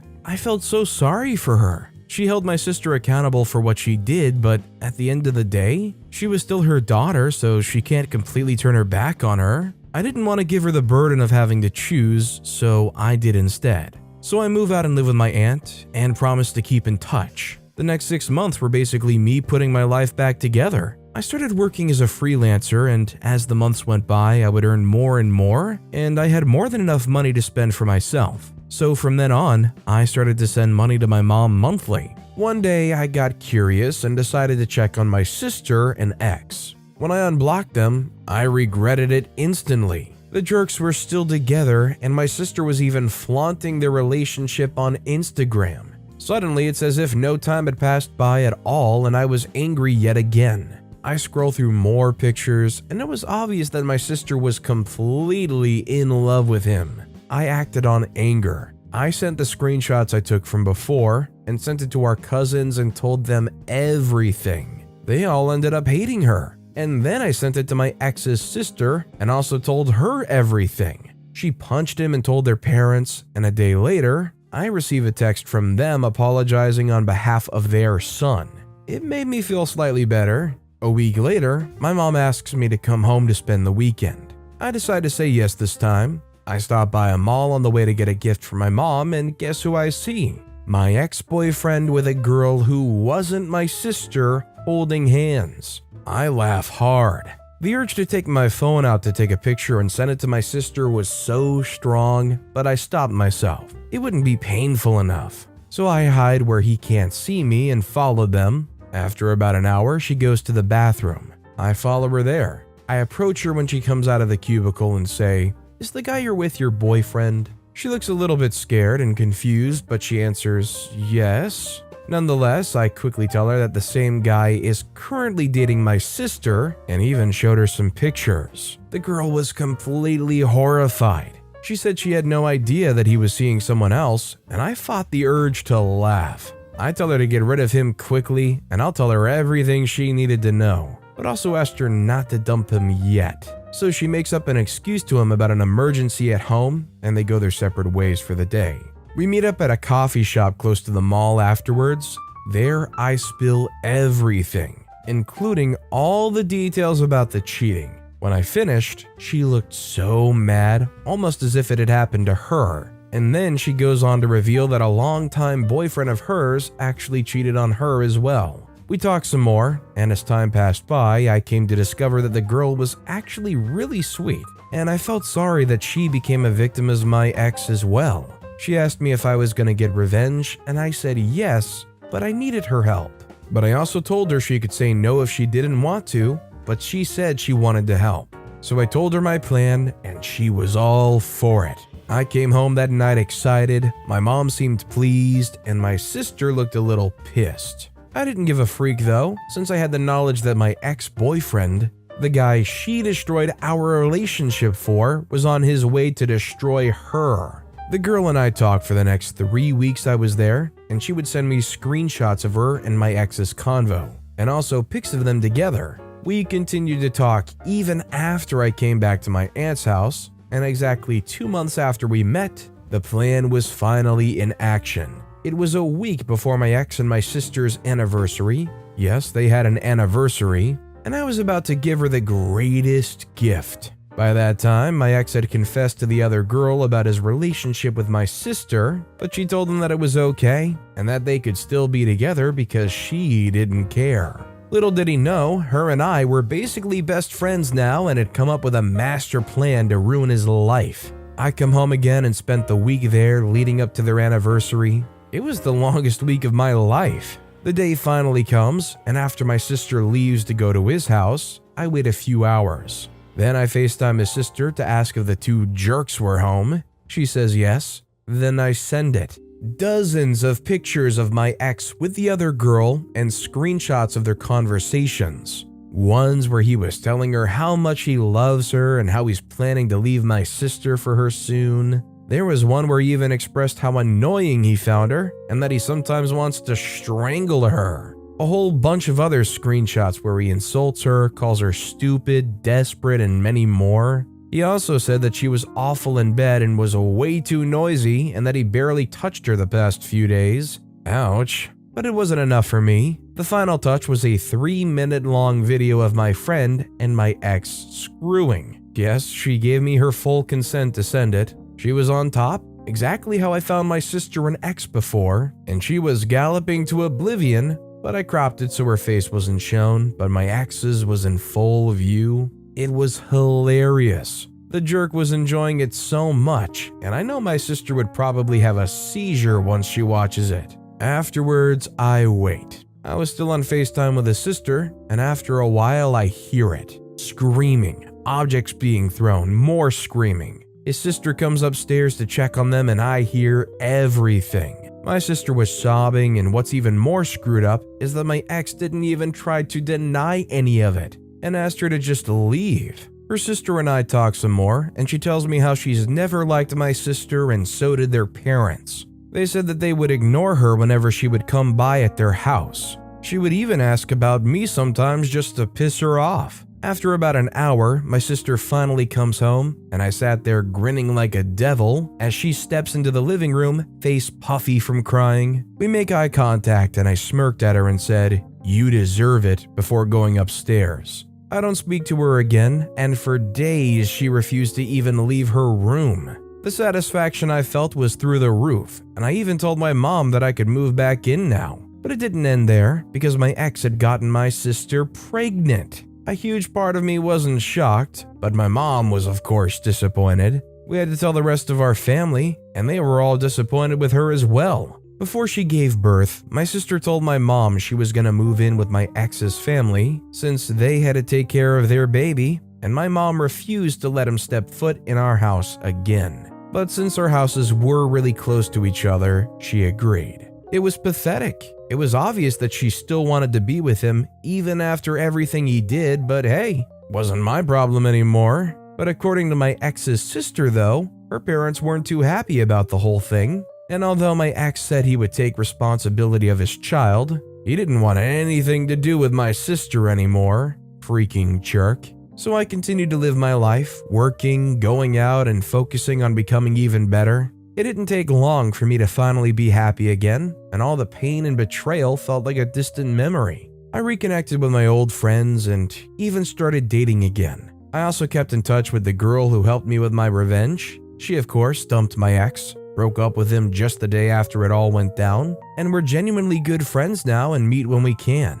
I don't keep in touch with my sister at all, but according to my ex's sister, she's absolutely miserable because she had to drop out of school and my ex barely spoke to her and would always be gone, sometimes for days, and even brought home girls on multiple occasions and hooked up with them in that same house my pregnant sister was in. He also wasn't there when she gave birth. I didn't feel sorry for her at all since she chose to stay with him, but I did feel sorry for the kid for having those two jerks as his parents. They would go to our house at least 3 times a week to see my mother, and my sister would completely ignore my existence. Guess what? The witch still hasn't apologized. I didn't really care at that point, so I ignored it. But one time, I kindly offered to buy her some baby clothes, and she fixed me with the nastiest look before saying, "We don't need your freaking money." I was appalled, and then I was pissed again. Alright then, if that's how she wanted to play. Funnily enough, I ran into my ex at a bar just a couple of days later.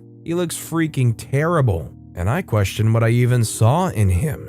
He sees me and actually looks happy. I, on the other hand, no longer felt anything for him, only disgust. He tries to make conversation, telling me I looked great and even apologizes. I was shocked, but his apology didn't really mean crap to me anymore. Later that night, I received a bunch of messages from him. He was apologizing again and went on to say how much he regrets cheating on me before begging for another chance, and swears that this time things would be different and that he was gonna change for me. I laughed so hard I fall off my bed.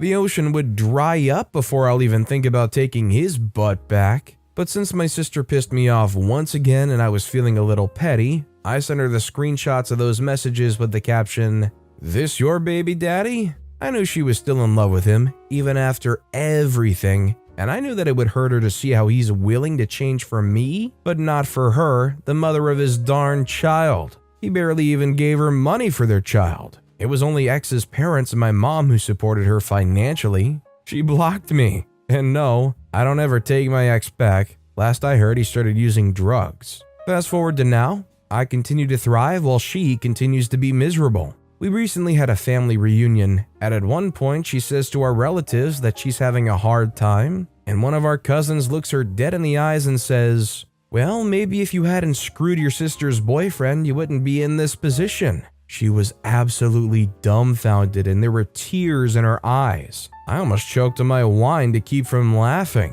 She probably didn't think they knew. Well, now she does, and they all didn't bother to hide how much they despised her. She had no one on her side and was considered the disappointment of the family, but she only has herself to blame. I also haven't heard of my ex since. From what I was told, he became a druggie or something, yet my sister still wants to get back with him. I swear her awful decision will be her downfall. As long as she keeps me and my mom out of it from now on, she can ruin her life all she wants. I have a feeling my mom and I will have to take care of that baby because he can't just grow up without a father and a terrible mother. But we've made it clear that this support will only be for the baby and not her. At least I got my revenge. How much blame do you put on the sister here versus the boyfriend? Because let's be real, all of this drama and all of this stress started and ended with the boyfriend. Both OP and their sister went through way too much stress over this dude. And honestly, considering what this dude did behind everybody else's backs,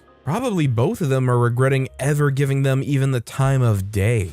Honestly, that sucks for everybody in this story. I got my pervert boss suspended. One thing I've learned during my climb up the corporate ladder is that you're gonna encounter many types of bosses. The sad part of it all is that they can't and won't all be good. In fact, I dare say that you're going to encounter more bad bosses than good ones. My personal experience with a crazy boss happened well over 10 years ago. I was fresh out of business school and ready to face life head on. My dream was to become the CEO of my own company. It had been my dream since I was 9, and my dad got laid off from the factory he worked after 20 years of service. Enough about that. As a newbie in the business world, I knew that I had to start from somewhere. I sent my CV to multiple companies where I hoped to intern, and being a straight-A student, I got numerous responses. I did all the interviews and eventually chose the most popular company, which would look pretty good on my resume. Fortunately, it was also the company with the best salary. I was really happy because it looked like things were going well for me.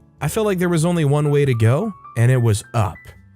What a joke. On my first day on the job as a market research analyst intern, I put on some really nice clothes, said some positive words to myself in the mirror, and headed to work. The day was bright, and it seemed like everyone was smiling at me. I still remember the type of coffee I bought that day. Decaf soy latte with an extra shot and cream. I drank my coffee happily as I walked into the office. One of the things I quickly noticed was the facial expression of most of the other workers in the office. Some looked sad, some angry, and some just looked tired. I didn't see one single happy face in the office. Well, time to spread happiness and joy, I thought. I was introduced to the market research director. His name was Harold, but everyone called him Mr. H, so I did too.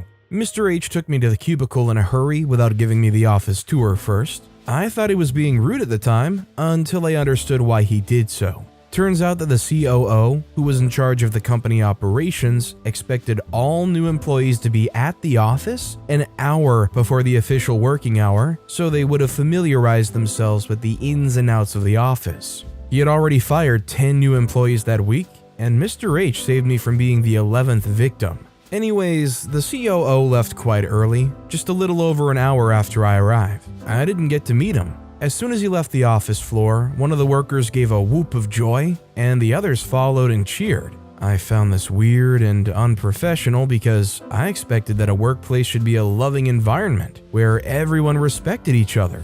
How naive I was. The office assistant approached me and welcomed me into the company. She introduced herself as Lucky. I asked her why everyone seemed to have a problem with the boss, because I noticed that after the boss left, the whole office environment became more lively. The first thing she told me was that the chief operating officer was the worst person to ever work with. She explained that he was narcissistic, egotistic, manipulative, abusive, and even racist. While Lucky gave me the tour around the office, she told me about some of her personal encounters with him. He calls her names and tries to make her feel bad whenever he feels like it. There was one time he misplaced a file and told her to go look for it. Hours after hours, she searched and searched but didn't find anything when she went back to tell him that she didn't find it. He laughed and told her that this is the reason why she was just an office assistant. He told her that was all she was meant to be. He called her idiotic, moronic, stupid, and other names which left her crying that day.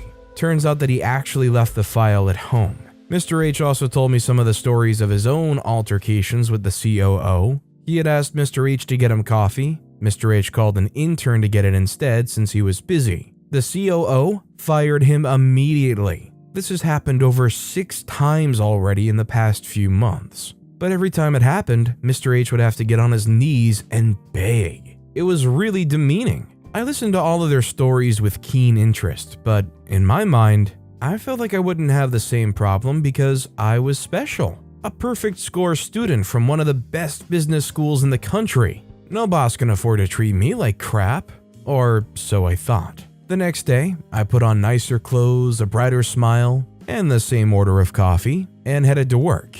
I wished I stayed in bed. As soon as I got out of the elevator in the office, I literally bumped into the boss. He looked at me with disgust, then asked who I was. I told him my name and office, and when I extended my hand for a handshake, he waved me off and told me to get to work. As I walked to my cubicle, I couldn't help but remember that as I spoke, he just kept staring at my chest. It was weird and uncomfortable for me, so I spoke to Lucky about it. She told me the other part of the COO's story. He was a huge pervert. He'd hit on literally every girl in the office, even going as far as touching them in private. Nobody had been able to report him because they had no proof. And when the brave ones tried, he fired them before they could make their case. I asked Lucky if the COO was married, and to my surprise, he was. That same day during lunch break, I was listening to one of the guys in IT who was going on and on about the size of his print server as I ate my cheese Danish. The boss walked into the office and everyone went silent. He smiled triumphantly and walked into his office. A few seconds later, he walked out of his office and using his eyes, he scanned around the floor. His eyes rested on me and he motioned for me to follow him. "Good luck, I'm sure you'll need it," the IT guy said to me as I dropped my Danish and orange juice and walked into his office. He asked me to close the door, which I did. He sat on his chair looking straight at me. His eyes wandered around my body as he checked me out from head to toe. I instantly started to feel self-conscious and uncomfortable. Then he asked for my name, which I told him. The next question he asked was, "Do you want to get fired today?" I looked at him with wide eyes. I didn't know what to say, how to reply to his question. Who on earth wants to get fired? I told him no, and he told me to stay away from the IT guys. I didn't understand, but I didn't want to ask any questions. All I wanted right there was to get out of that office as quickly as I could.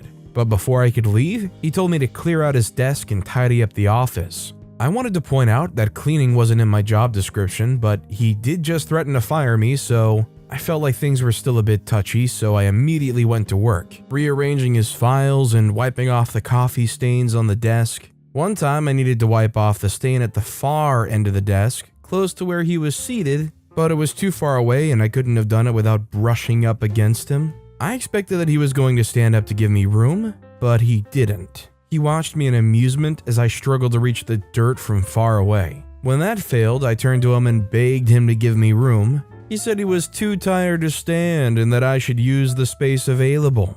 I had no choice but to brush up against him with my butt as I wiped the stain out. When I thought that there was nothing worse than this, he stood up and grabbed me by the waist. What the heck? I let out a loud yelp as I jumped out of his hold.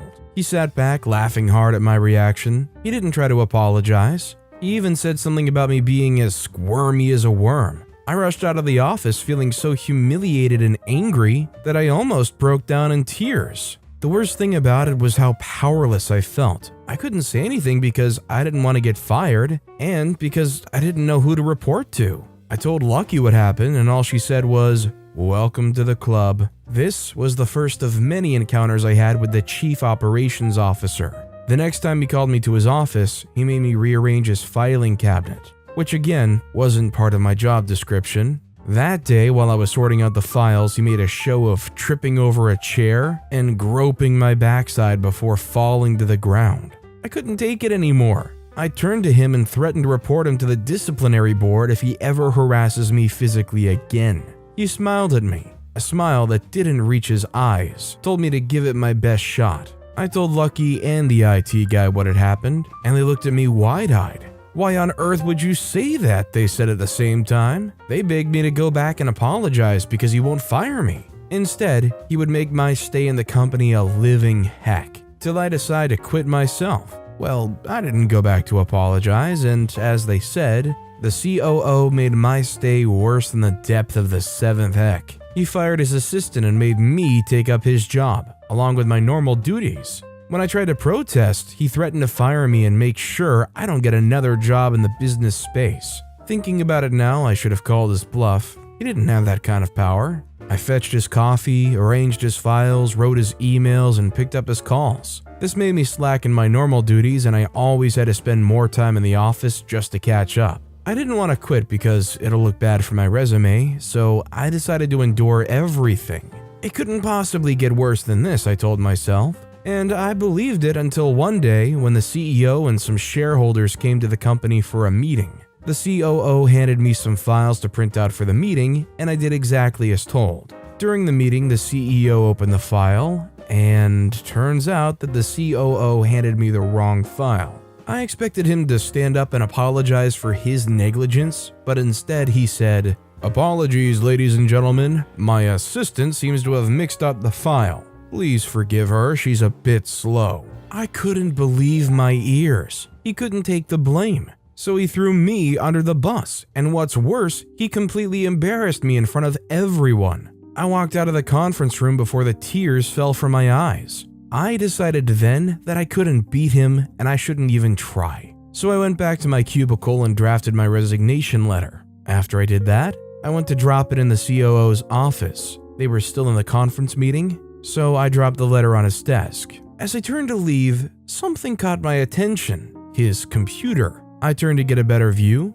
He left his personal email open. I scrolled across his messages and imagine my surprise when I found out that most of his conversations were with people who sold a certain commodity, exchanging inappropriate photos and hot dog pics. Just then, an idea came to my head, a way to get my revenge for all he had done to me and everyone else. I brought out my phone and took pictures of all the conversations, then turned to leave. I turned back immediately and removed my resignation letter. I couldn't quit just yet. I hurried over to Lucky and the IT guy and told them about my plan, and they readily agreed to join me. The next day, we got to work. The first phase of the plan was to get his home address and send the pictures directly to his wife. Getting his home address was easy for the IT guy, and Lucky opted to deliver the photos to his wife. The next phase of the plan was to create a burner email address and send the pictures and conversations to all the workers of the company, including the CEO. The IT guy also did this, and I sat back and relaxed, waiting for the fireworks. A few minutes after the lunch break, the whole company received a broadcast email, and I could see the look of shock on the faces of my colleagues. I turned my face to the COO's office. His door was open so I could peek in, and I was just in time to see him open up the email. He was eating a burrito when the email popped up on his screen. He opened it and his jaw nearly fell to the ground. He dropped the burrito instantly and started to hyperventilate. I was scared for a minute there because I thought he was having a heart attack. Before he could react, a woman, which I later found out to be his wife, walked out of the elevator and straight into his office. We couldn't hear them, but from what we saw, it was really bad. She stormed out of the office and into the elevator, still yelling. I couldn't make out most of what she said, but I heard the words, "I'm filing that divorce, and I'm gonna take you for all you're worth." The COO walked out of his office, threatening to fire everyone if they didn't find out who sent the email. But before they could actually start firing people, the CEO walked in. They held an impromptu meeting behind closed doors. I don't know what happened inside the office, but when the doors opened again, the COO was packing his stuff and clearing his desk. He wasn't fired, but indefinitely suspended. But that was good enough for me. He couldn't possibly know who set him up, and he probably wouldn't learn any lesson. I don't really care. All I know is I wouldn't be seeing him for a long time, and that's good enough for me. In all honesty, if you were the CEO of a company and you found out that your COO was having an affair on their wife and even spending some money for some Captain Hooks, should that be reason enough to straight up fire them from their work position? Or does it have to be something that actually affects their work before you would consider that?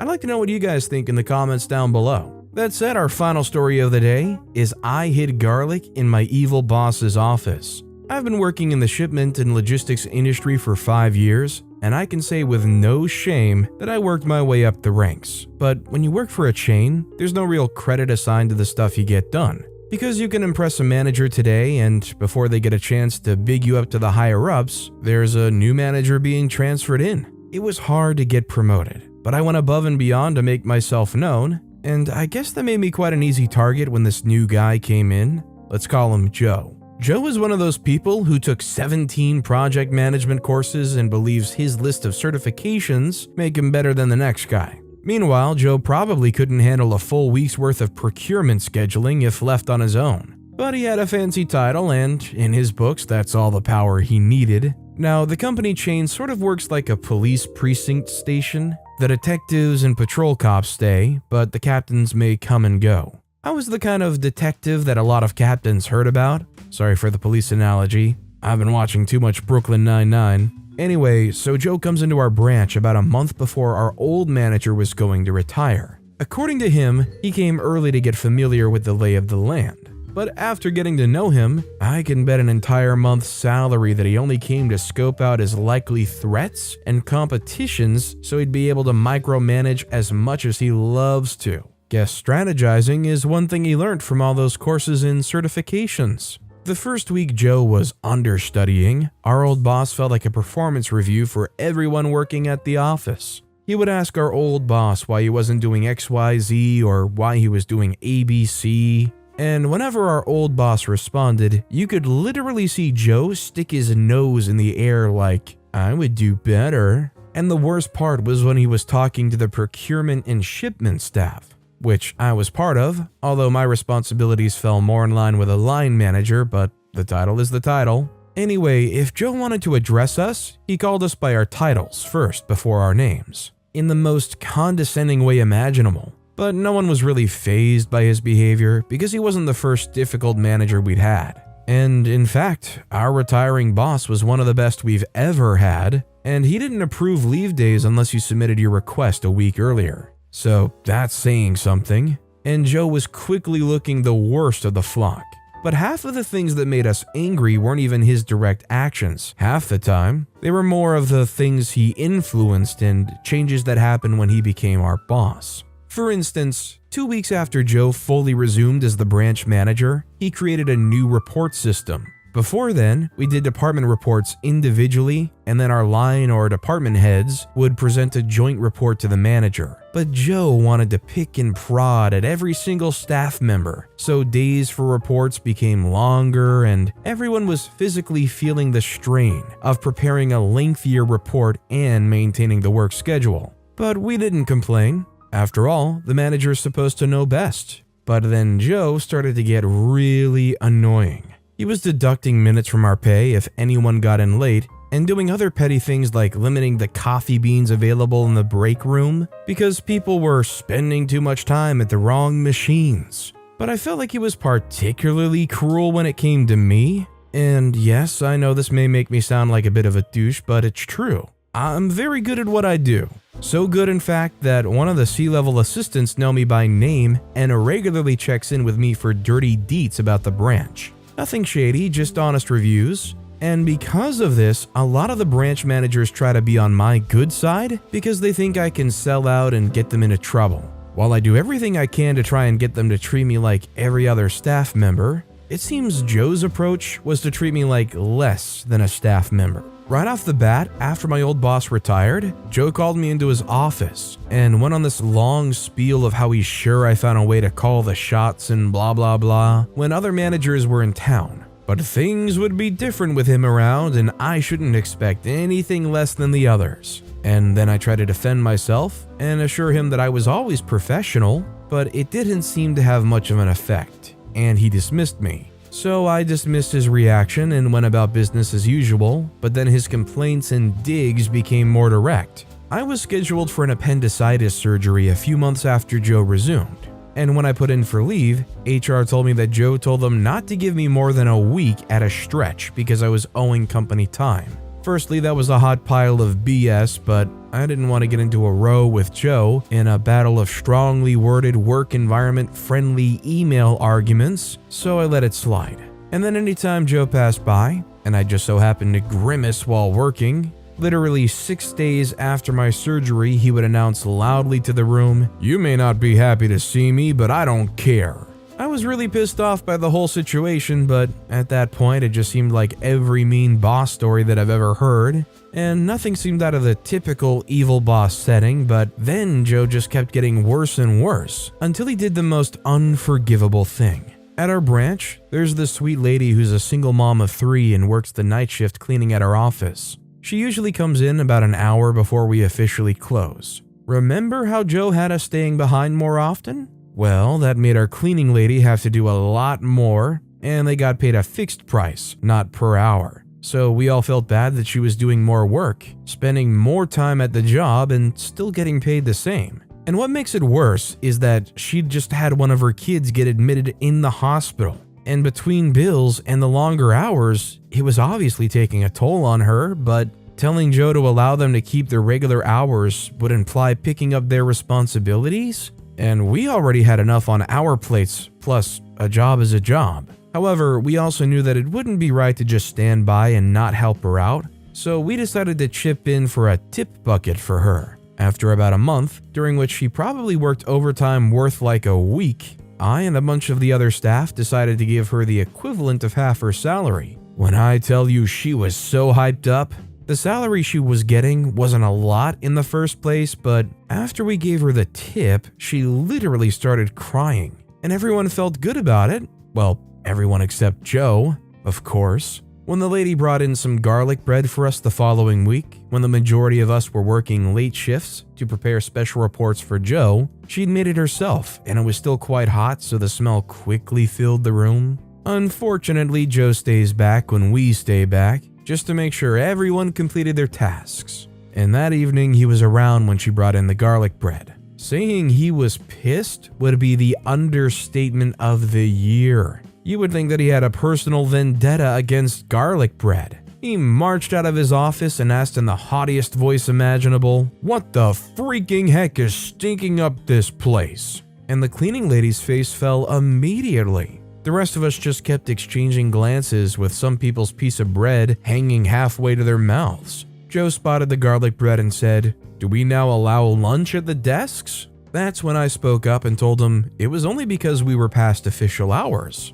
Big mistake. It almost seemed like he'd been waiting for an opportunity to rain down on me. Joe's face slowly turned red and he flew into this huge rap about how I was so fond of insubordination and rude and unprofessional and a million other non-existent flaws. Then he asked who brought the bread in, and the cleaning lady spoke up despite the fact that I tried to signal her not to. Joe turned to her and told her that being a cleaner didn't mean she couldn't understand professional ethics. Meanwhile, this is an office that holds monthly game nights, or at least we used to, before Joe arrived and called them a colossal waste of time and company resources. Anyway, the cleaning lady had no response because she was obviously offended, and then Joe delivered his final blow. He fired her. Then he turned to us and told us, "And if anyone has anything to say about that, you can take her place." I didn't realize when I stood up, and till now I'm not sure if I ever made up my mind to be done with Joe's BS, but I was done and I couldn't deal with his ridiculousness anymore. Besides, I'm incredible at QA and I had a Trojan horse. So I didn't think that the corporation would allow him to actually fire me, but I knew he would try his best. As soon as I stood up, I saw Joe's satisfied smirk. I told him to fire me and I grabbed my bag and stuff and I just left. My coworkers were texting me and sending emails immediately, and one of them even said the cleaning lady cried for a bit after I left. But I realized it wasn't even about her or saving her job, it was about doing something to clip Joe's wings. He was going to end up doing the very thing he didn't want to, and that's kiss my butt. Like I predicted, a day after I walked out on Joe, my friend in HR called and said they were trying to process my termination, per Joe's request. But he couldn't provide any factual claim of my insubordination, and my newly renewed contract stated I had to finish working with our engineers, implementing the QA module I'd pitched to one of my old managers, who was now part of the admin at corporate. It was a project that was kept under wraps so that people didn't slack on the job while waiting for a simpler solution for their responsibilities. So only a few people knew about it. Anyway, Joe obviously wasn't part of that circle that knew, and I'd avoided gloating about it to clip his wings so it could be my Trojan horse. I told my HR friend that I had only one thing that could convince me not to quit and break the contest. Joe needed to apologize to me, the cleaning lady, and the staff for being such a brick. She wasn't sure it would be possible, but she'd find a way to put it in corporate writing so it could be negotiable. True to her promise, barely 2 days later, I received a call from Joe. I let the first and second calls go to voicemail, and then I picked up on the third. Joe spent the first 30 seconds of the call cussing me out and reminding him that I could be a wise butt, but he could make my life very miserable if I chose not to opt out of the contract and finish the project as a freelancer. When he paused for me to reply, I let the call be silent for about 5 seconds, and then I told him, "See you on Monday, boss," and I hung up. I stopped at the farmer's market that weekend and bought several bulbs of garlic and a tiny stick reed diffuser. I took out some of the reeds that came with the original lavender scent of the diffuser and kept them aside. Then I blended all the garlic and mixed them with some onion oil I had for my hair. Then I emptied the mixture from heck into the diffuser on Sunday night after soaking the reeds in it. Bright and early on Monday morning, I was one of the first people to arrive at the office, and because I knew Joe would try to find any and every reason to be a jerk, I wasn't shocked to find him at the office, hoping to catch me being late. Psych. I put on my most humble face and went to meet him. I apologized for being rude and all the adjectives he'd used to describe him. Then I presented the reeds that still had the pleasant lavender scent on them and told him I'd brought them as a peace offering so we could erase the very thing that started this whole mess. Of course, being the jerk he is, he sniffed the sticks first as I expected, then told me he expected more compliant behavior as I was supposed to set an example for the junior staff and interns. I nodded and told him I would set up the diffuser in his office. I placed the garlic onion combo right beside his window. Joe didn't believe in using the air conditioning unless it was super hot outside. He was so prudent one would think the company was his inheritance, but that worked perfectly for my revenge. The next day, Joe stepped out of his office and went back in several times looking confused before asking, "Is anyone eating some garlic?" I could barely hold my laughter in, but I did my best. And for the rest of the day, Joe found any and every reason to be out of his office. The smell drove him crazy for about a week before he finally discovered that it was the diffuser. When I told him that rejecting a peace offering I had given him after he tried to fire me would only prove to HR that he was chasing a personal vendetta, and I showed him the harassment complaint form I'd printed out weeks before, he threw out the diffuser himself. I'd like to say that he never bothered anyone again, but I think he knew I couldn't play hero for everyone. But for the rest of the 6 months he spent at the branch, he was relatively civil. Honestly, I think this is a rare story where a company actually cherishes and values the worker that is doing some valuable work. Usually in a lot of situations like this, at least from the stories I've read, they'll still go ahead and take Joe's side for some stupid reason and fire OP and just totally handicap themselves. But no, this time they gave OP the power to fight back against some ignoramus. Just beautiful. High school bully's revenge. I have no shame in admitting that my friends and I were very mockable by today's standards. It was a friend group of 4 guys, including me. We were never the type to speak to other girls at school, probably because we would get rejected immediately. I was as skinny as a toothpick, whereas one of my friends was pretty big. He was also kind of short, around 5'5", which didn't help his appearance too much. The rest were pretty average. No one stood out for their beauty, that's for sure. Our breaks consisted of playing D&D in the high school cafeteria. We'd been friends since freshman year, and had gained our reputation for being the weird kids. And although we didn't have the best high school experience possible, it sure as heck was enough for me. My friend group was my safe place, my home, and I really would have done anything for those guys. My sophomore year was rather uneventful, which was actually a big relief considering what was about to come.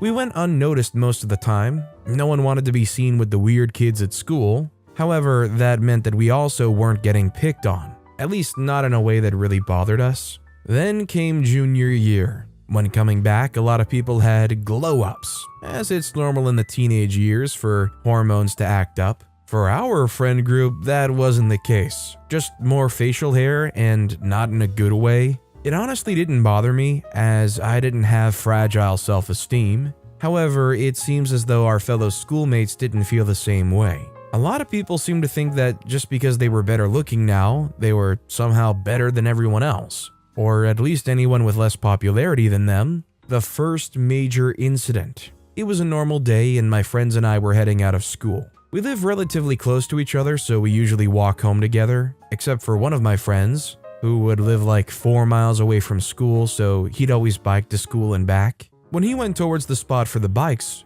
we realized that both of the wheels were completely deflated. On the bike was also a sticky note which said, "Lose the weight, big guy." It was kind of shocking at first for all of us, as we had done nothing wrong to anyone, but we quickly realized that he was just another victim of high school shenanigans. He had to call his mom because he refused to walk home, which is fair considering it's 4 miles and 80-degree heat, while also moving his bike. You could even say dragging, since the wheels didn't serve their purpose anymore. He just told his mom about the wheels, claiming that it must have been some sort of accident or something, because he felt embarrassed to tell her about the note. On the next day, our bike friend, for storytelling purposes we'll call him Ed now, seemed pretty down. One of the wheels on his bike was working fine after just pumping some air in it, but he couldn't rescue the other one. He came to school with his mom on that day. Since he never told his mom about what had actually happened, she assumed that it was his fault and therefore had to buy the new tire with his own money. And although it wasn't a very expensive repair, he was pretty down about having to use his savings for such an incident. During the next few days, Ed remained vigilant as he came to school with his bike. He was worried that they'd try and do the same thing to his brand new tire. One day, while we ate lunch in the school cafeteria, a random guy came up to our table and sat down. It was a short interaction, but it was quite the interaction. First, he asked us what we were playing and seemed genuinely interested in it. It's not common for people at school to come up to us and show interest in our nerdy games. While we were explaining what our current quest was, remember this is D&D we're playing, he interrupted the explanation by standing up and spilling over a food tray all over the board. From a distance, I heard a group of people burst into laughter. He apologized, although it was clear he didn't mean his apology, and then whispered something into Ed's ear. As this guy sat back down with his friends, they laughed even more. We asked Ed what he'd just said, and apparently he said, and I quote, "You should have taken my advice." As I looked back at the group of guys who were laughing, among them, I saw none other than the principal's son, which made everything even worse, because now there wasn't much we could do about it. And even if there was, at this point, it wasn't worth being put in the spotlight for this group of guys to continue to mess with us. Everything remained calm for the next couple of weeks. However, it became very clear that we were not off the hook quite yet. Whenever these guys would walk by us, they would do anything to mess with us. They gave us all weird nicknames, which, in my opinion, were neither hurtful, clever, or funny. For example, from what I remember, the first nickname they gave me was Paper. Ed's was Muskrat. Either just by yelling at us in the halls or just putting us through some really awkward situations, they'd always find a way to make us the joke for everyone around us to laugh at. It never quite got into my head, as I feel I'd seen way worse online. Ed wasn't taking the pressure as well though, and neither was another guy in my group. We emphasized how important it was not to react to their attacks, as they always tend to pick on the person who will give a better reaction. As the school year was coming to an end, these guys backed out and stopped messing with us as much. Even if they didn't, at this point our friend group had gotten pretty used to them and just weren't bothered by their childish insults. They did get caught in the act twice by some teachers and got yelled at, so as to not risk detention or anything worse, their attacks were less and less harmful every time. Ed's bike tire surprisingly survived for the whole school year since he replaced it after their first attack, and his morale had gotten a lot better. They clearly did get into his head though, because he was clearly keen on changing his appearance. He focused on working out and eating healthy all through the summer, and even dragged us along that path because we all came to the conclusion that we were pretty lame. It was a positive change for all of us, and we motivated each other while doing so, which was honestly really good. At the beginning of our senior year, we all looked a lot better. It was funny to feel everyone looking at our walk through the halls after our summer of working out. We weren't jacked or anything, but we were definitely looking better and seemed a lot more confident, especially Ed. He had lost like 25 pounds during this time. In the usual walks through the halls, they actually nicknamed him Turbo Nerd, which was at least better than Muskrat. We all had stopped working out by this point, but Ed kept going. And although his motivation was higher than ever right before school started, seeing all of these familiar faces still took a toll on him. He once mentioned that even after working on himself and changing his appearance, people still seemed to pick on him for whatever reason. We started talking to girls more frequently, which was actually quite impressive given our record of being terrible with the female gender. Ed had a particularly tough experience though. The second major incident, Ed had stated that he had been talking to some girl from another school for a decent amount of time, maybe like a month or two. We were all very happy for him, but we were also confused about why we had never heard of or seen this mystery girl before. Apparently he kept it a secret for quite some time because he felt embarrassed to tell us, just in case he got rejected. He was telling us this information just now because he was finally planning to meet up with this girl. It was technically a date too. We knew we had to prepare for the occasion, so we helped him out. He got a new haircut and everything. Ed was looking clean. And just as an extra, he got her some flowers and chocolates as a gift. I know, very cliche. They'd planned to meet up at this girl's house. We kept in touch with him to see how the date went. However, it didn't go particularly as planned. From what he told us, upon arrival, someone he was not expecting greeted him at the door. None other than the principal of the school himself. He was obviously very confused and just assumed he got the wrong address. We all met up at my place afterward to discuss what had happened. He texted her asking if he got the right address, but she never replied back.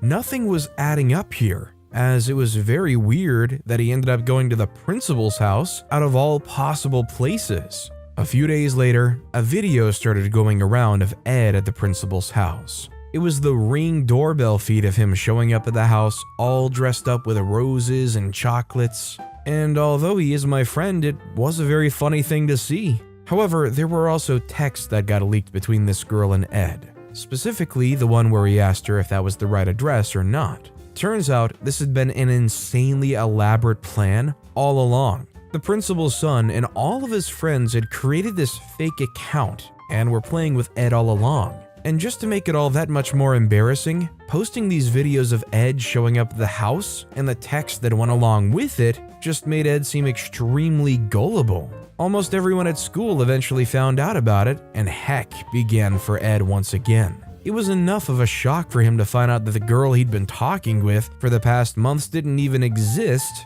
but getting reminded of it every single day by most people at school clearly didn't make things any better. He had once again become the people's laughingstock. We tried cheering him up, but I honestly don't know how I would have handled the situation if it happened to me. I never went into depth into who the principal's son was, but I feel like now's a good time to do so. His name was David. I actually used to get along with David when I was in middle school because we shared some classes together. But ever since he got to high school, he's just been a gigantic jerk. I'd say whenever you think of a principal's son, two images come to mind. Either a massive nerd who has to excel in all of their classes in order to keep their parents' reputation, or the guy who, due to their parents' position, decides to do whatever he wants as he knows there will most likely not be any sort of repercussions due to their actions. David was the latter. His dad was a really scary man, which would make you think that he's just as strict with David back at home. However, he's actually gotten away with basically everything up to this point. And if you decide to speak out about it, he'll just ignore you. After the first incident happened a year before, Ed actually tried talking to the school counselor about it, but that was also pointless. That made the whole situation a lot worse, as it was something he had no control over, still got clowned for it, and now there was nothing he could do to get back at David. In the middle of the school year, Ed suddenly stopped going to school. It was like an entire week where we couldn't see or even contact him at all. He never mentioned anything about it either, it just happened out of nowhere. We were very worried about his whereabouts, so we decided to visit his house one day. It seemed as though no one was there. We eventually got a response from his mom saying that he was okay for now. It turns out there was a lot more going on in Ed's head than we would have expected. He attempted to end everything but was unsuccessful, and had been at the doctor for the last week and a half as he had taken lots of his mom's antidepressant pills. We all felt sort of guilty for it. Although he never openly stated how bad the comments at school were for him, it was clear to all of us that he wasn't doing great. Word eventually spread at school, which was definitely not what Ed would have wanted, and as his friends, we took the insults for him during this time, which just proved how cruel some people can really be. David started calling us the Suicide Squad, and we were all now on the same page. This was not going to remain this way forever. Ed remained to be absent for a solid month. We were visiting him pretty frequently and doing as much as we could for him. One day, as we looked back at our high school years, we realized how much better it could have been if we didn't have this load of extra pressure on us, constantly having to worry about having someone on our backs. What made it even worse is that we knew we had done nothing to stop it other than just ignoring them. We wanted revenge, or at least have some sort of relief after these years of bullying. We wanted revenge for what they did to Ed. Now, how would we get our revenge, you may ask? We all agreed that the person who we felt was most responsible for all this was certainly David. Not only did he cause the whole fake girl scenario for Ed, but he was obviously the only reason why the school wouldn't do anything to help us out, or at least punish him somehow.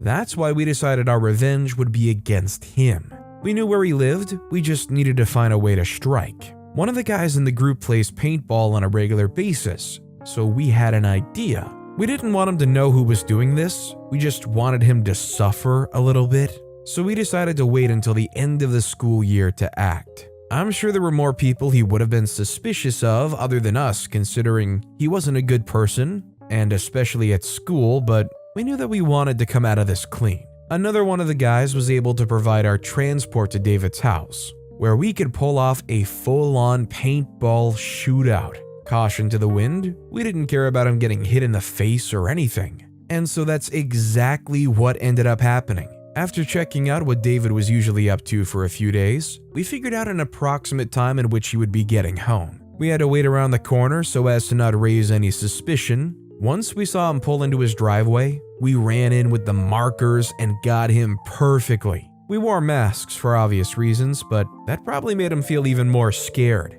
He begged for us to stop, but we kept shooting for a good 10 to 15 seconds. Keep in mind, that is 4 guys constantly shooting paintballs from a very close distance. 10 seconds may not sound like much, but it's actually a lot. Before running away, we left a sticky note in his car which said, "Next time will be lead." We thought it was a nice touch. We weren't actually planning on doing such a thing, but that would obviously terrify him, as he wouldn't know where this threat was coming from. This was never about teaching him a lesson, we just wanted our revenge, and boy did we get one. As if it wasn't already a terrifying situation to go through for anyone, it turns out one of us might have hit him in the eye, or maybe some paint splashed into it, but news was around a few weeks later telling everybody that he'd gone blind in one eye. Not just that, but a few months after, we heard the news that David and his parents were actually moving somewhere else due to the threat that they had on their hands.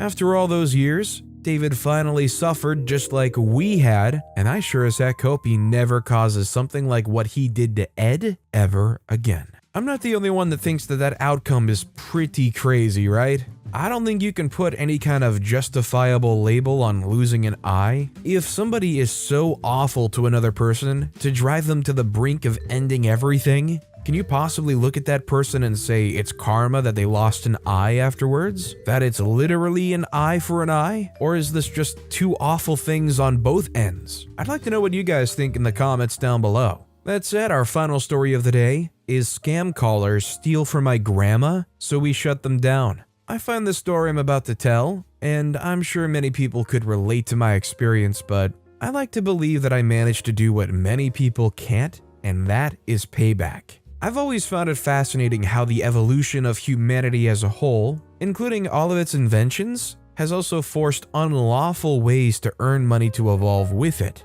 50 years ago, who could have imagined that you could eventually be at a risk of getting robbed of your life savings, all through a computer and a phone? A rather unexpected threat that's more real than ever nowadays. Most people are well aware of these scammers, scattered all around the world, taking advantage of unexpected victims. In 2021, almost 70 million Americans were victims of some type of over-the-phone scam. Even I've had to deal with these in the past, where I get some pretty realistic emails regarding some sort of purchase I hadn't made. They typically include a phone number, which once you call, you're typically greeted by someone with an unexpected accent. Their scripts usually go along the lines of, "Hi, this is very American name from big company, Microsoft, Amazon. How may I help you?" Younger generations are obviously more up to date with these trends and have learned how to avoid them entirely. However, that's not who these scammers are trying to reach. They usually target older people who don't have as much knowledge of technology and all of its power.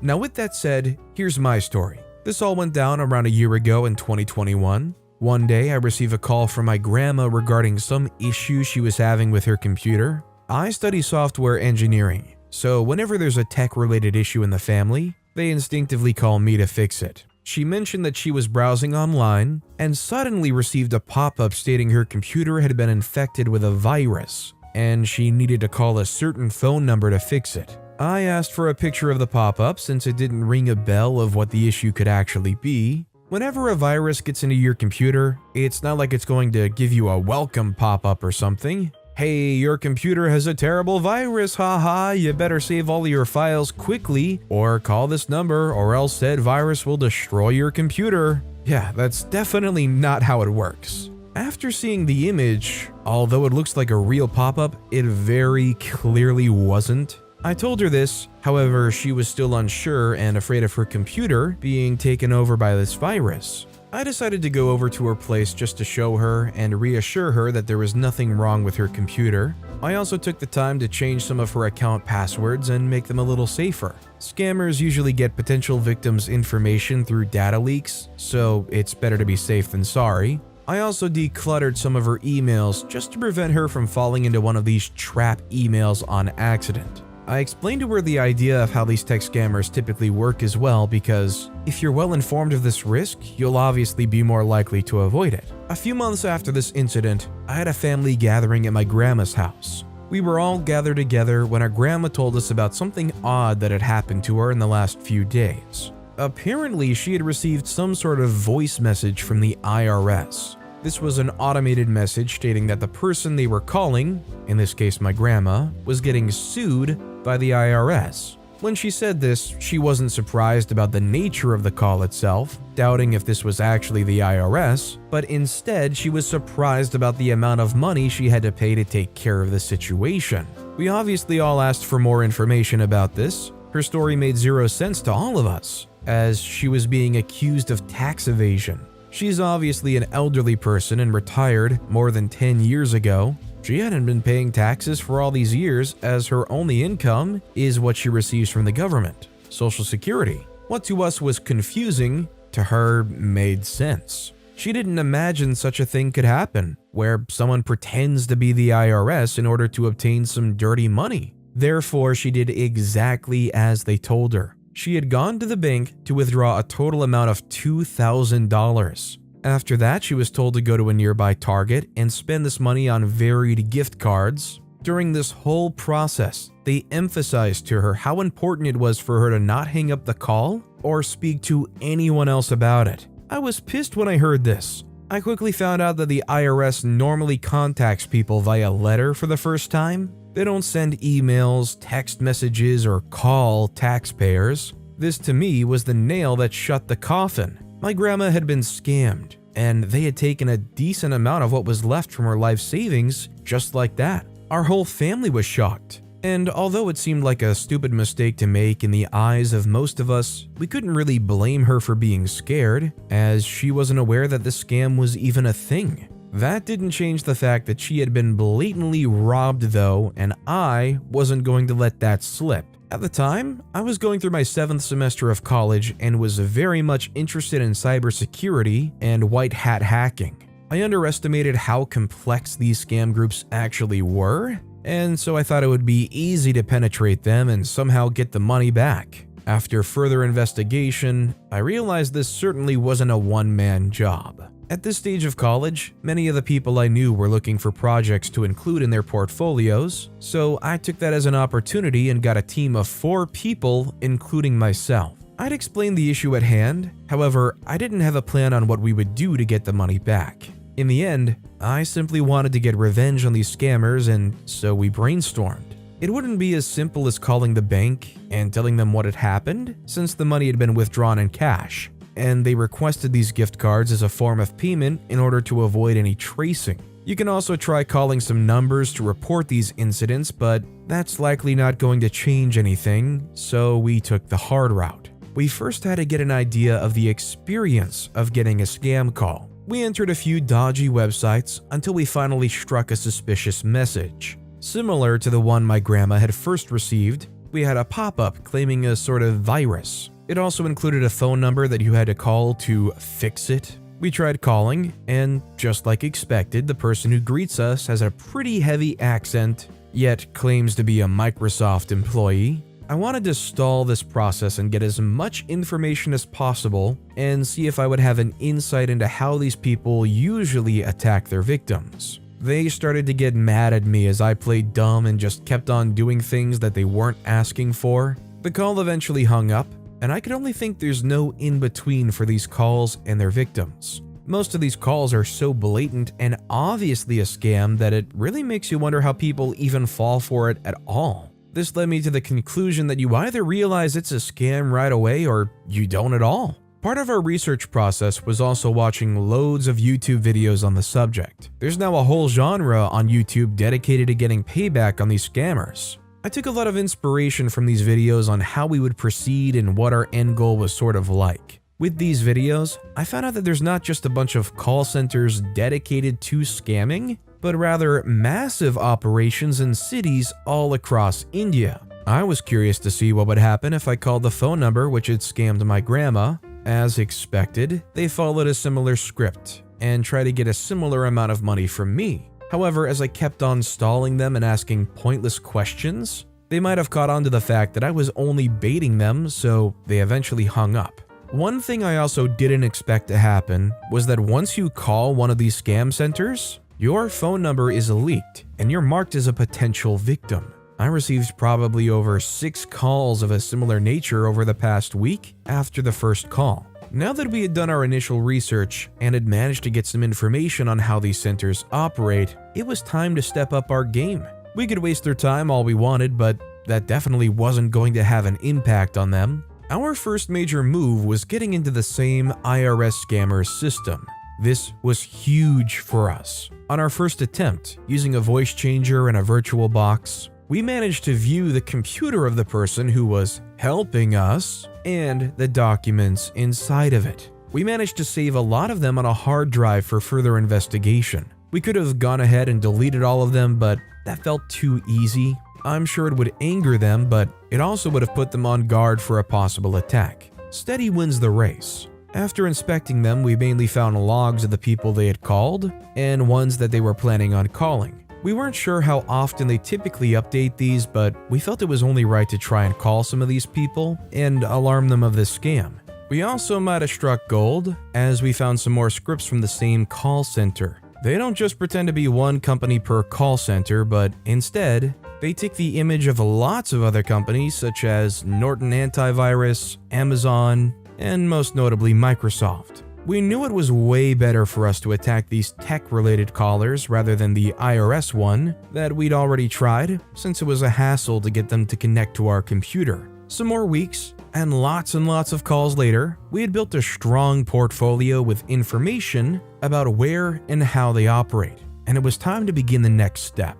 We would now use all of this information and scare the living crap out of these guys. It had gotten to a point where accessing their security cameras wasn't hard at all. We also managed to track down a few of this organization's offices. Knowing such things, we were able to play the role of a ghost within their office. On one day, we literally dedicated our time to just annoying the workers here. Since we had the personal information on a lot of these people, we were able to have absolute power whenever we were on a call with them. We would tell them what they're wearing and the address of their workplace. For some of them, we even managed to get their home addresses. In one of these calls, I actually recognized a familiar voice, it being none other than the original IRS scam caller. I knew I would have to target him specifically later on. Seeing the reactions of fear in these people was priceless. They eventually shut down operations for the day as the continuous reports from workers scared them of a possible raid.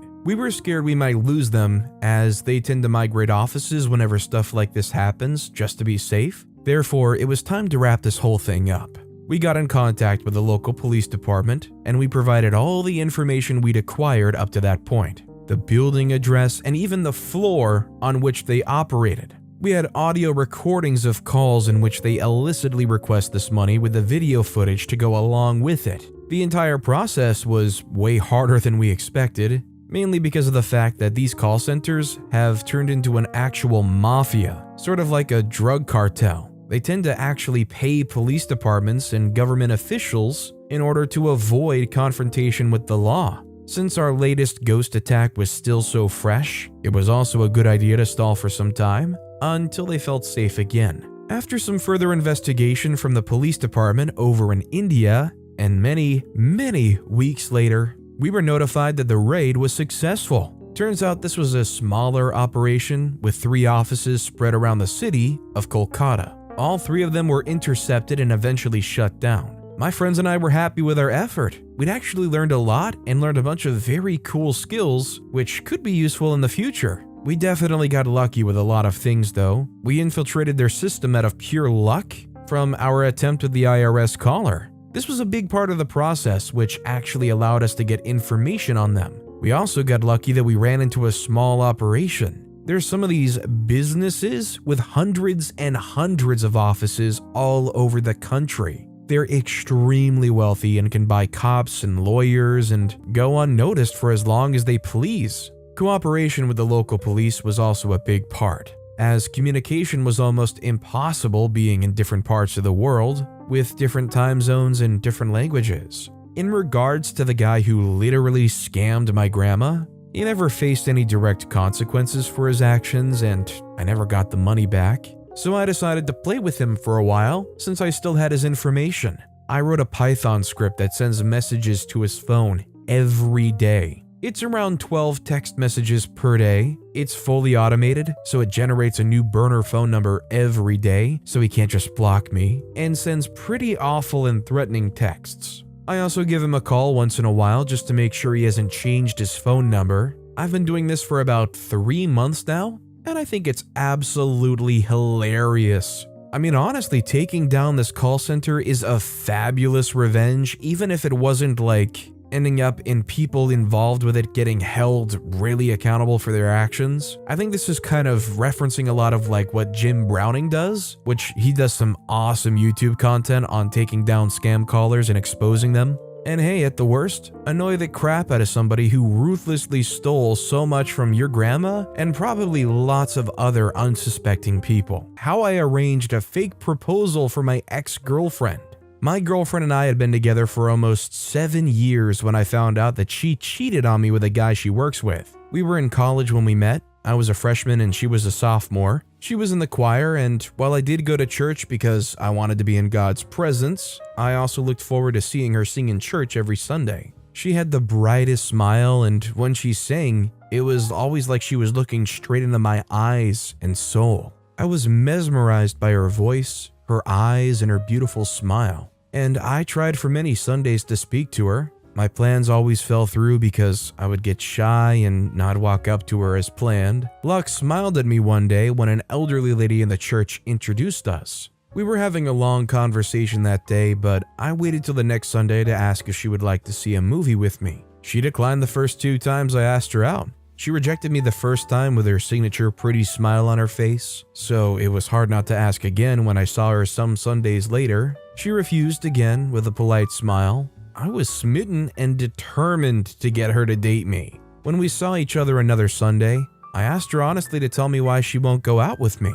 Her reason was that she wanted someone who had roots in religion. I had just started going to church when I got into college. My grandparents on both sides were Christians, but my parents didn't care much for religion and didn't raise us as Christians. I only decided to go to church because my roommate was a Christian. He invited me and I agreed to go with him. She didn't think I could handle the kind of relationship she would want since I wasn't so firmly rooted in Christianity. Unlike me, she was a preacher's kid. Her dad was one of the pastors of a church, so she was wholly Christian and wanted someone on the same page. I understood and respected her decision, but I'd come to like her, so I asked her for another chance. This is the last time I'll ask, I promised. Just go on one date with me. Just one. If we're not cool, we'll go back to being good friends. She laughed and said, "You're the sort of guy who would ask for another date after the first date." I said, "I'm not saying I won't ask for another date." She says, "Okay, what are you saying?" I'm saying go on this one date with me,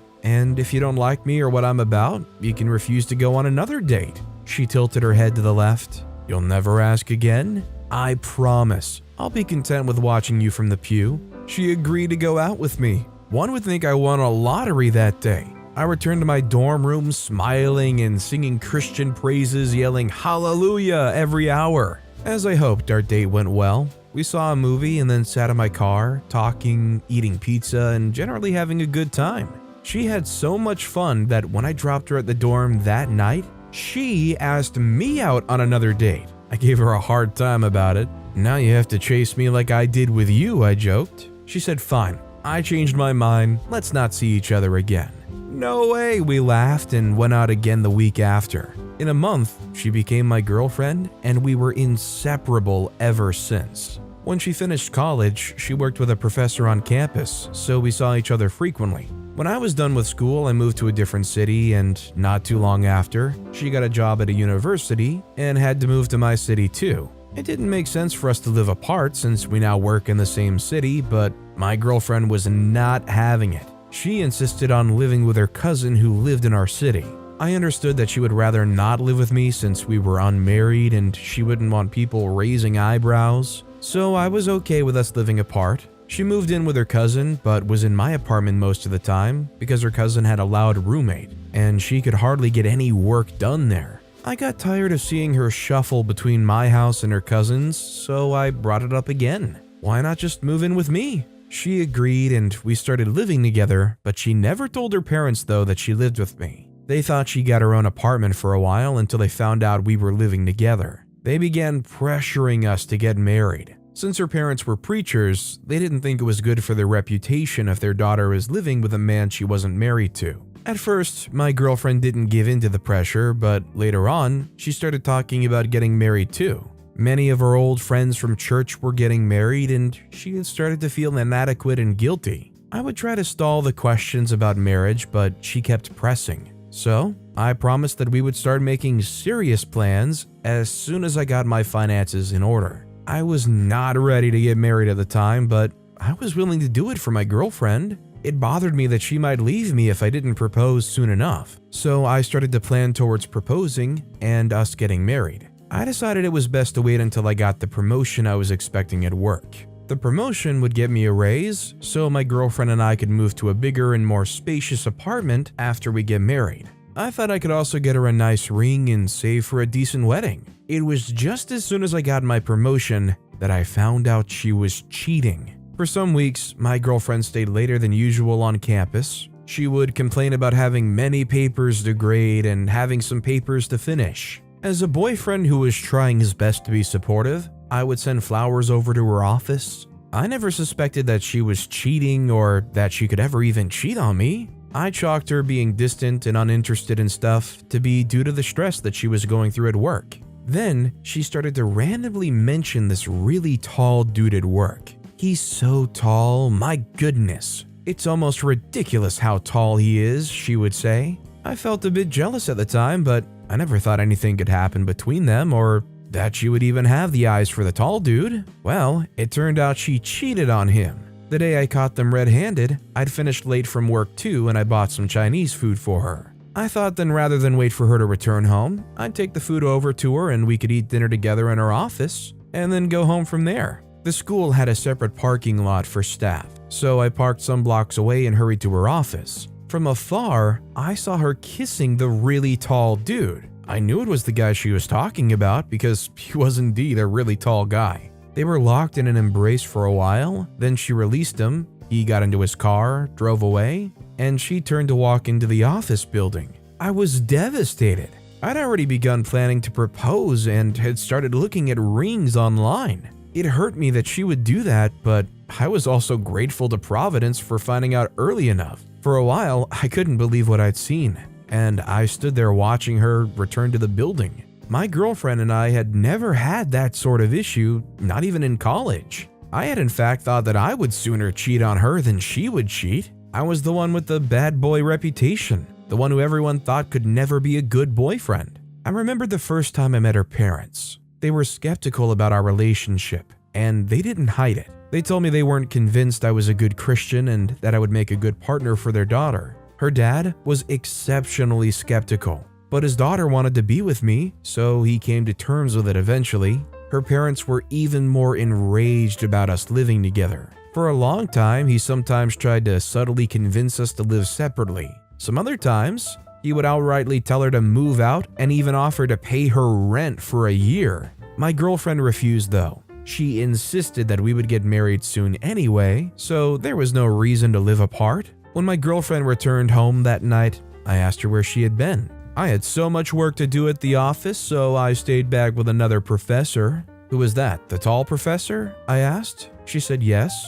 How did you know? I smiled and said, I just guessed. Who is he anyway? She says, oh, he's a random guy from the language department. He helped me provide insight to... I stopped listening. Now I was certain my girlfriend was cheating on me with some weird giant professor. For the next week, she would randomly mention working with the tall guy at work, and I would cringe and recoil. Then one day, she said the tall professor was moving to England and admitted that she teared up a little. It was a terrible experience for me, but I had my revenge all planned out, and I was determined to make her feel just as horrible as I felt when I watched her kiss him in the parking lot. I called her dad to ask for his blessings to propose to her. He was really happy and gave his blessings, not without mentioning that he thought I'd never do it. Her dad must have informed her mom because she called me to ask how I wanted to propose. She was flying to our city for a Christian women's conference and expressed that she would like to be there when it happened. I told her I was going to propose in a park we regularly went to, and she agreed that it was a terrific idea. My girlfriend's mom wanted to be there, so I fixed the big proposal for when she would be in the city. I figured I'll just do the fake proposal before her friend, but now that her mom was going to be present, it was even better for me and worse for my girlfriend. I could not wait for her parents to find out that she was a liar and the one who blew up our relationship. So much for being a good Christian lady. Next, I reached out to two of her close friends who also lived in the same city. I told them I was going to propose and was keeping it a secret so they won't inform my girlfriend. I also requested that they be at the proposal venue. They were excited too and promised to be present. On that day, I lied to my girlfriend. I told her that I needed to go to the park to clear my head, and she said okay, adding that it was needed since I'd been cranky. While I tried not to let it show that I knew what she had done, I guess it showed that I was upset about something and she noticed. I left for the park, where her mom and friends were already present. The plan was that they would not make themselves visible until I had gotten on one knee. I pulled out my phone and called my girlfriend, told her that I had a minor accident at the park, and I needed her to come take me to the hospital. She said she was coming over, and I patiently waited for her while exchanging frequent eye contact with her mom, who was eager to see her only daughter get proposed to. Not long later, my girlfriend came over. She was wearing a sky blue dress, and I could tell she had just gotten her nails done. Her nails were the same color as her dress. Someone definitely told her I was going to propose, and I suspected it was her mother. Her mom and her parents were actually obsessed with looking good and being perceived as people without any blemishes. I was certain that someone had prepared her for it because she didn't even ask about my fake accident. She only just walked up to me smiling sheepishly. I almost exclaimed, "What a fake actor." I got down on one knee. My girlfriend's eyes widened and her mouth flew open when she saw her mom and friends. One of her friends took out her phone to make a video, and some other people at the park stopped by to watch. They were all waiting for the ring, and I fumbled my hands in my back pocket. I eventually pulled it out and gave her the middle finger. "This is what you get for cheating on me," I yelled at her. "Freak you and freak your parents too. They think you're too good for me, but I'm the one who's too good for you." I walked away from her soon after, while her mom, friends, and strangers at the park watched in shock. My girlfriend never returned home. At some point, I felt bad for what I had done. I texted and called, but she never responded. I texted her once to come for her stuff, but she didn't reply to that either. One of her friends who had been at the proposal came for her stuff much later. She avoided me, picked very few of her things, and left. I honestly wish I'd handled things differently now that I think about it, but it did help me move on faster at the time. Although OP's way of breaking it was definitely brilliant and quite a show, It probably would have been better for them if OP was just upfront right away with it, right? When OP found out, they should have just broke it right there and straight up called her out on it, right? Or was this big fake proposal in front of everybody just perfect? Let me know what you guys think in the comments down below. That said, our final story of the day is I sent my brother to the ER on Christmas. When most people talk about their sibling rivalry, it's mostly things like being competitive and maybe wanting the same things. But my brother and I have a different type of rivalry. I love my brother, sure, but I'll never let him get away with anything he does, no matter how many times my mom tries to convince me that we shouldn't hate each other. Because that's just how wild our disagreements get, to the point where our family believes we actually hate each other. And when I think about some of the BS we've gotten up to, I can see why they think so. But there are moments when I'm my brother's biggest fan and it just goes from either extreme. For instance, the day my brother got accepted after tryouts for the high school basketball team, I was super psyched for him and offered to load his laundry in the washing machine. But just as I was done, he came up to me and said we should have a water gun fight since his friends wouldn't be coming over to play on his PlayStation that day. I should have known that this was suspicious since they never missed a Friday of playing games, but I'm about 2 years younger than him. So I was excited to spend some brotherly time with him without his friends being loud in the background. We were in the backyard running around and spraying water at each other, or what I thought was water. My brother's aim was whack and he kept hitting my shirt and arms, and I thought the lavender smell I perceived was from the laundry room where I'd just been. That was until he got me in my eye and it started to burn. I'd been hit by a water gun more times than I could count, and my eyes were a routine victim of the splash on my face because I was shorter than my brother, but the pain from that particular day was worse than ever. At first I tried squinting, but it got so bad that I had to put the water gun down and try to stop the pain. That was when my brother came over to me and tried to help. He didn't fess up to anything, and he led me to a water gun to try to rinse my eyes out. But by the time our mom got back from work, my eye was looking pink and red-rimmed, and when she asked, my brother confessed that he'd put some soap in his water gun and he didn't know it would get in my eyes. Our mom was furious, but I was scheming. I knew I had to get him back. There was no question about it. Not even after he apologized and said he'd canceled with his friends just to pull the prank. I ended up getting eye drops to help with the irritation onset from the soap contact. And my mom could not be satisfied with any apology. She was having none of it. And I think he felt he didn't deserve the amount of fury she unleashed because he gave me the cold shoulder for about 3 days after that incident. But I didn't really mind because I was planning to get back at him.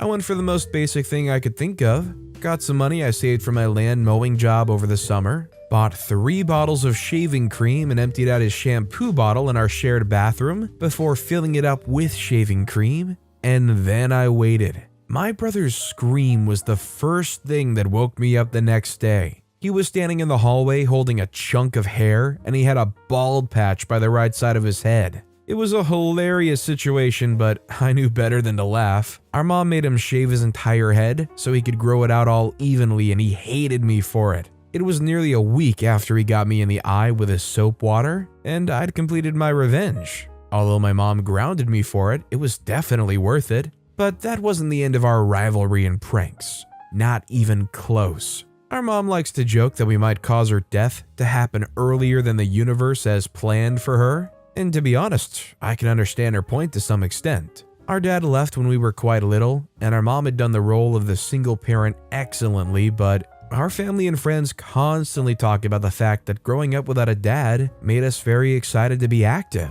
Between my brother and I, we'd broken a few plates and furniture and spent thousands of our mom's money on treating injuries and getting replacements. But it wasn't a streak that was ending anytime soon. And the most iconic revenge I got, which is the main point of this post anyway, happened in my brother's first year of college. I was a senior in high school, and our pranks had grown to become even more dangerous. He'd removed the bottom rank bolts on a ladder I was using, and I nearly fractured my ankle coming down from the roof. And then I'd taken out the battery of his car and replaced it with an empty battery case the night before a date he had with the girl he had a major crush on. I let him sweat over the car for an hour and a half, long after he was supposed to pick up his date before returning his battery to the car when he went inside to beg our mom to borrow her car. I came in and told him to go try starting his car. I told him I felt it had rested since he last tried it, and when he started it, he was so happy and grateful to me. But as he pulled out of the driveway, I saw the moment he realized what I had done, and he flipped me the bird from his window. And then a few months later, when he was home for Christmas break, he did the worst thing he could have ever pulled off, and our mom nearly disowned him.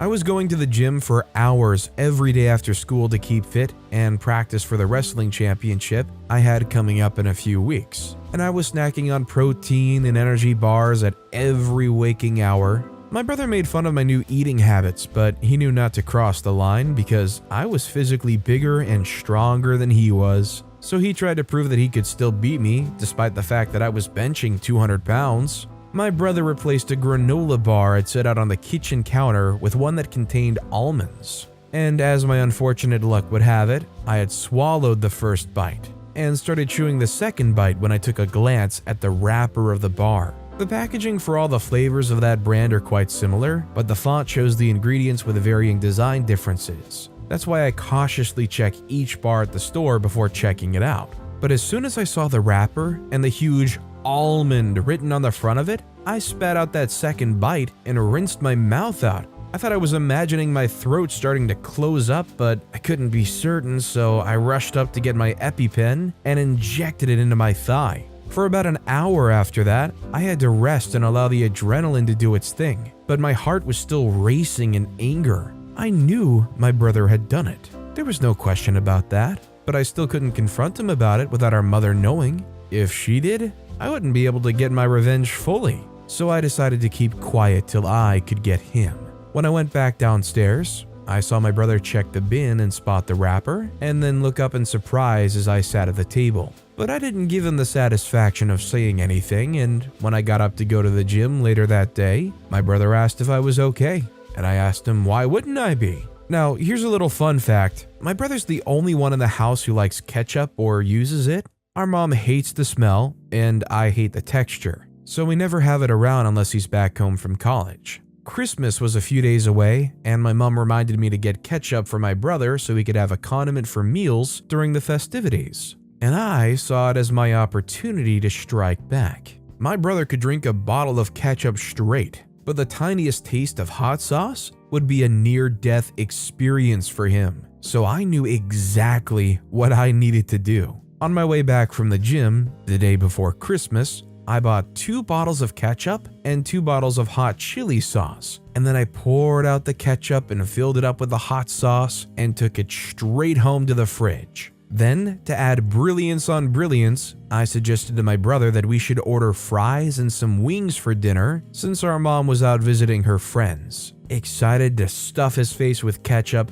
my brother was on board. When the food got to the house, I dared my brother to drink as much ketchup as he could in 1 minute, and he was more than ready to prove himself. I got the camera and countdown set up and watched as he opened his mouth wide enough and squirted a bottle full of hot sauce down his throat. It was instant. The realization that he wasn't tasting or swallowing ketchup hit him, and I couldn't keep the laughter down. He ran to the sink and nearly threw up in the attempt to clear his throat and taste buds of the spicy sauce. And when he turned to me, his face was red as a stop sign, and I told him we were even since he tried to kill me earlier. Still gasping for breath, he explained that he was waiting in the living room to hear me go into the kitchen so he could stand by and help out if things got bad. But I was too pissed to find any reason for that, especially as he hadn't been anywhere near the kitchen when I accidentally ate the granola bar. But I decided not to chase after that argument.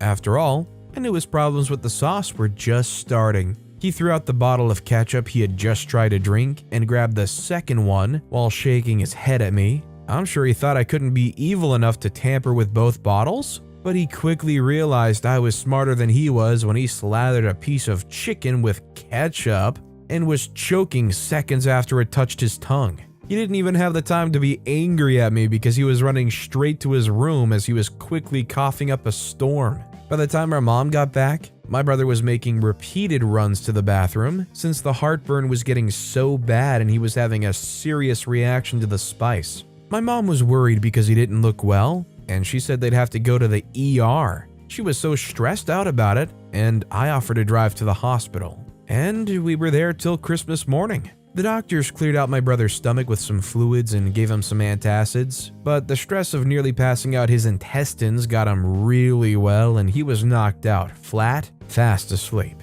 I did feel a bit guilty about him being in pain, and my mom being frustrated, but every time I felt sorry for my brother, I remembered that it took me being conscious about the packaging of my protein bar for me to not have a serious allergic reaction just a few days before the incident. So I shook off the feeling of guilt and decided that if he kept quiet about what I did, I would too, and our mom wouldn't have to decide who she would disown between the two of us. A few hours into Christmas Day, my brother was feeling better, and when my mom and the doctors asked him exactly what happened, I knew his response would determine how the rest of the holiday played out. But all he said was that he ordered something that was more spicy than he thought, and he wasn't being smart about it. And we exchanged a look, and I just knew we were both silently agreeing not to let her know and just let everything go. Somewhere deep inside, I know my mom had to have suspected something that had to do with either of us, but I guess she was too relieved that he was feeling better, and she couldn't be stressed to find out something she was better off not knowing. So we kept quiet and kept things moving as we celebrated Christmas together. But that doesn't mean my brother and I stopped pranking each other after that incident. Over the years, there were occasional slips and bleached clothing, but I think we arrived at a mutual, unspoken agreement not to cause our mom any more distress with another trip to the ER or something like that ever again. Though there definitely was some silliness. I cut multiple holes in his custom frat t-shirt a week before the pledge, and he put glue in my car seat a day after I got it, but we never went as far as trying to cause fatal physical injury to each other anymore. After all, after sending my brother to the ER on Christmas, there's only so little I could do that would be that bad. It's been a few years since the incident. My brother graduated college, and he's getting ready to propose to his girlfriend. He made me promise not to switch out the ring for one last prank, and it made my mom laugh because it's been a while since we pranked each other. To her knowledge, my mom still doesn't know the truth of what really happened that Christmas, and it's for the best.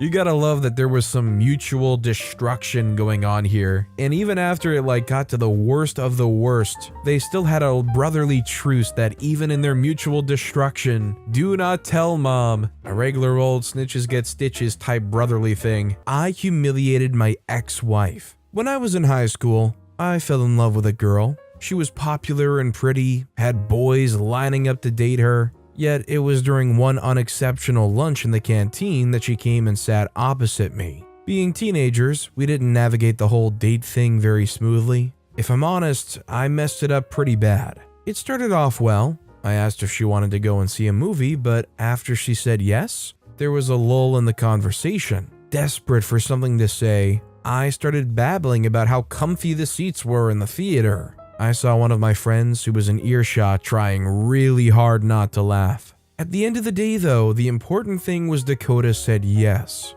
To impress her, I suggested a movie that was popular with the kids and had a romantic bend. It was Twilight. Well, that was a misstep on my part. I found out later that she hated Twilight, and after seeing the movie, I hated it too. She only agreed because she thought I was a fan. So we both suffered through it and ended up trauma bonding. We grabbed a burger afterwards and laughed about how silly sparkling vampires were, how stupid Bella was, and then Dakota pulled a book out of her bag. It was called Interview with a Vampire. She promised me it was the best vampire story I'd ever know. I looked at her skeptical. Teenage boys reading books? But she said it wasn't like Twilight, but a proper vampire story with all the horror you'd expect. It took a little while, but it occurred to me that if I read it, I'd have something to talk to her about, so I did. And that book of all things set us in the right direction. We were together for over a year. We even attended prom together, but when I found her in a corridor kissing my friend Michael, the teenage dream came to a cruel end. I thought we'd be parting ways for good after high school. I moved to New York to study psychology at college, making a fresh start. Quickly, I got caught up in student life. Party, party, party. All the booze I knocked back, all the new friends I made, and a little experimenting too, meant that I didn't give Dakota a second thought. After getting my BA, I carried on up the education ladder until I got my PsyD, eventually achieving my dream of being a clinical psychologist. Just a couple of years into my work though, I got a call from my dad. Mom had been diagnosed with early onset dementia. She was only 63. Dad couldn't look after her alone because he was on disability himself. He'd been in a bad car accident when I was a teenager, leaving his right leg partially paralyzed. And because he wasn't working, he couldn't afford to pay anyone to help him, so he looked towards family. First, he tried my older brother Tim, but he said he was too busy raising 4 kids to be able to help. Then Dad turned to his younger brother, but a lingering brotherly feud meant that he wouldn't help, even as Dad swallowed his pride and apologized. Finally, he turned to me. Would you think of me as selfish if I said it felt like it was an imposition? I had studied for years to get my dream job, and just when I get it, when I'm settling in and really enjoying life, I get pulled away again. Nevertheless, my parents were close to my heart, and I wasn't going to let them down. I packed up things and moved across the country again, initially into my parents' place, but then to a small place of my own nearby. The first issue I faced was work. It was a small town in a red state. Clinical work wasn't forthcoming. I set up my own practice, but my appointment diary was far from full. I was making just enough to see me through the months, but if I was really going to help my parents out, I needed to do something to supplement my income. In the meantime, I ran into Dakota. In all the places in the world, it was at a local diner that had been my favorite place growing up. They did a chili so mean that you'd sell your dog to get your hands on it. She still looked good. The first moment was awkward, but by this point, I just thought, let bygones be bygones. We were just stupid kids back then, let's move on. She took my order, and in her freer moments chatted to me. I learned that she'd stayed here over the years in between and had been working as a waitress since she left school. When she told me that, I quickly felt a lot less jubilant about sharing my successes. Still, she asked and I answered. She seemed genuinely pleased that I got on in life, and then out of the blue, asked if I'd come back because of my mother. Then I remembered you can't keep secrets in a small town. I had my chili and left things there, but you know what? I couldn't stop thinking about her. I smiled every time I thought about our little reunion. I began to wonder if, just maybe, I should ask her out. Just for a coffee or something, nothing too formal. Yet it took a couple of weeks, but I managed to work up the courage, the Dutch kind, and asked her. She rejected me. I took it on the chin, smiled, and left her be. On the upside, it was around that time I thought of a way to top up my income, the gym. I like to keep fit, and of all places in town, there was a thriving gym. In my free time, I became a certified PT and took on clients part-time. It worked pretty well, though it could get quite tiring juggling 2 jobs and helping my parents. One of my new routines was to grab a cup of coffee at the diner on Sunday afternoons. Just an hour or 2, but it gave me time to relax and escape the busyness of my life. Dakota didn't work on the weekends, so I had nothing to fear there, or so I thought. A few months after moving in, she and Michael came in. I hadn't seen them since school, and they were evidently not happy. We all glanced at each other, but they quickly looked away and headed for the counter. Honestly, I didn't know whether that was rude or just discreet. More importantly, I was surprised that they were still together. I decided to be a bit rude and listen in on their now quieter arguing at the counter. Michael said something about how it couldn't go on any longer and that it would ruin us if you're not careful. Internally, I was smiling. I know a bigger man would have just shrugged it off and wished them the best, but I ain't that. When they went past me to take a seat, I decided to make their day a little worse by calling them. They stopped and looked at me like a deer in the headlights at first, but soon stretched out a smile. They asked how things were going. Was my mom fine? And I told them everything was fine. Great even. Life hadn't been sweeter in a long time. Then I dropped the bomb. You know, I haven't forgotten what you guys did to me. You should have seen their faces. The smiles dropped like lead balloons. I kept them going for a moment before grinning and saying, "Gotcha." They broke into awkward laughs and I reassured them that it was all just water under the bridge. I said I never even knew that they were still together. She told me that Michael worked away for much of the year and that he'd only just got back. I invited them to sit, much to their surprise, and said I'd like to catch up with them. They obliged and filled in some gaps for me. The two hadn't actually been together since high school. They split for a time and got back together a couple of years later. They didn't have any kids and, much to the disapproval of some older folk, had chosen not to get married. I treated them like patients, drawing out information with carefully considered questions. That's when Dakota brought it up.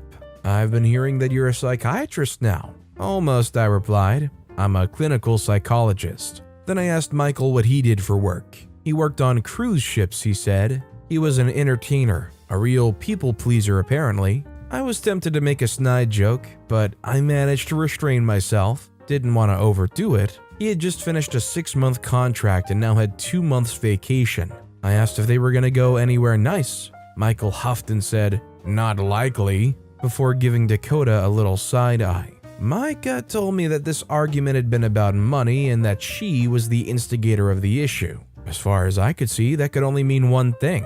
She'd been spending beyond her means. By the time we'd finished, I felt like I knew what to do. I asked them out to dinner one evening, put on a really amiable front, and convinced them that I'd really enjoyed catching up with them. "It would be on me," I said. Dakota jumped on the offer before Michael could think, let alone utter a single syllable. And on the following Saturday, we met up at a local Italian place. The more the evening went on, the more I was able to charm and reassure them. At one point during the dinner, Michael went off to the bathroom, leaving me and Dakota alone for a moment. "How are things between you and Michael?" She told me hesitantly that they were fine. I sat back and let the air breathe for a moment before stirring up some old memories. I got her in a nostalgia mode and reminisced with her about all the funny, awkward, and crazy times we had back then. She visibly loosened up and we had a good laugh. It really broke the ice. We mellowed when Michael came back, but for the rest of the evening, there was a little something between me and her. A twinkle in the little looks we exchanged, the way we listened attentively to one another, everything. A connection had been reestablished. On the following Wednesday, I dropped by the dinner in the afternoon on the pretense of grabbing a drink and a bite to eat. But I was really there to give her my number. We both kept to the social script, making sure our communication was as subtly flirtatious as possible, and when it came to paying for my food, I handed her my card, hidden amongst a couple of bills. She rang me the following evening and went out for coffee. Not to the diner though, and she was so much more relaxed, enough to open up about the situation between her and Michael. Things haven't been going right between me and him for a while now. All he does is complain about my spending. Is it so unreasonable that I should want nice things? I reassured her no, that's a perfectly normal wish. She smiled, I smiled. I considered sliding my hand over hers, but decided against it. I should wait. We chatted some more, finished our drinks, and parted ways. But not before she said she wanted to meet up again at her house on a night when Michael was going to be out with some of his friends. She set a glass of red wine down in front of me practically as soon as I sat down. The nerves really began to creep up on me as I settled. For the first time, at least in a long time, we were alone. I could see my future in the bottom of the wine glass, and it stirred up all sorts of emotions. Some I'd even forgotten, like anger. I thought carefully when she went back into the kitchen about what to do, how to carry myself. The angel on my left shoulder told me to let bygones be bygones. We were only kids back then. Years had passed. Neither of us were the same. However, the angel on my right pointed out that, for all the change and growth, we both still recognized a kernel of something familiar in each other, a link to the past. When she came back in, she brought Pop-Tarts of all things. That abruptly disrupted any sensitive rumination. I didn't say anything, I just looked at her. She laughed and said, "You don't remember?" It took a moment, but I found the memory. I'd given her a box of Pop-Tarts as a sort of joke gift on her birthday back in the day. Everything had gone full circle because when she opened it, she gave me the same sort of dumbfounded look that I'd just given her. It was her little brother who told me that she was crazy about them, when in reality, She didn't care for them. I asked if she liked them now. Not really, she said. I just thought it'd be a nice little throwback. The conversation went pretty flat after that. We just sat in silence, eating Pop-Tarts and sipping on wine. After the third glass, though, there was a pretty sharp turnaround. Our clothes fell off and we ended up in bed. It was a moment that just seemed to come out of nowhere. A blink and you'll miss it kind of thing. After we'd finished, the first 3 words in my head were all the same and began with F. No going back now. I felt regret and excitement in equal measure, but as for Dakota, if she had any trace of remorse, she wasn't showing it. She was gunning for round 2, but I told her I had to go. She wasn't listening and kept on handling me until I eventually acquiesced. After we'd finished proper, I got cleaned up, dressed, and slowly drove to my parents' place. When I got through the door, I came face to face with my mother. She started screaming. She shouted for my dad. At first, understandably, I was thrown.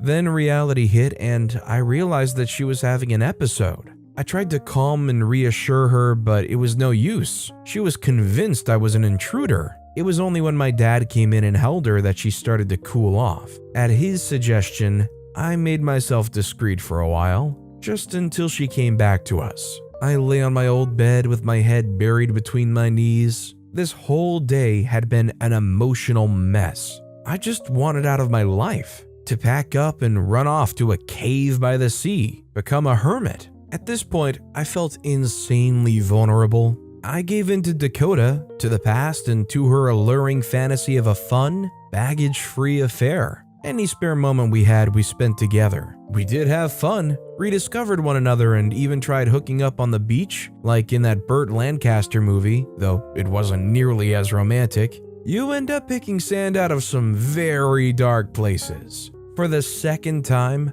I fell in love with her. Or it might be more accurate to say that I'd fell in love with this her. She was, of course, not the same person I'd fallen for as a teenager. Adult Dakota was more charming, sophisticated, and confident. And as time passed, I was surprised to find out that we had more in common than I'd imagined. It turned out that she'd been taking a psychology course at the local community college. We shared the same music tastes, same favorite authors, and so on. I started to think that we could be a dream couple. One lazy Sunday on my sofa, I told her that I loved her. She casually echoed me. I said that I wanted to be with her. She got up and looked surprised. Starting to feel awkward, I added, "It's not such a crazy idea, is it? We really click, right?" She nodded slightly but wondered how we could go about it. "What about Michael?" was her first question. Almost automatically, I repeated her. She smiled. It was obvious that she'd picked up on the twinge of belligerence in my tone.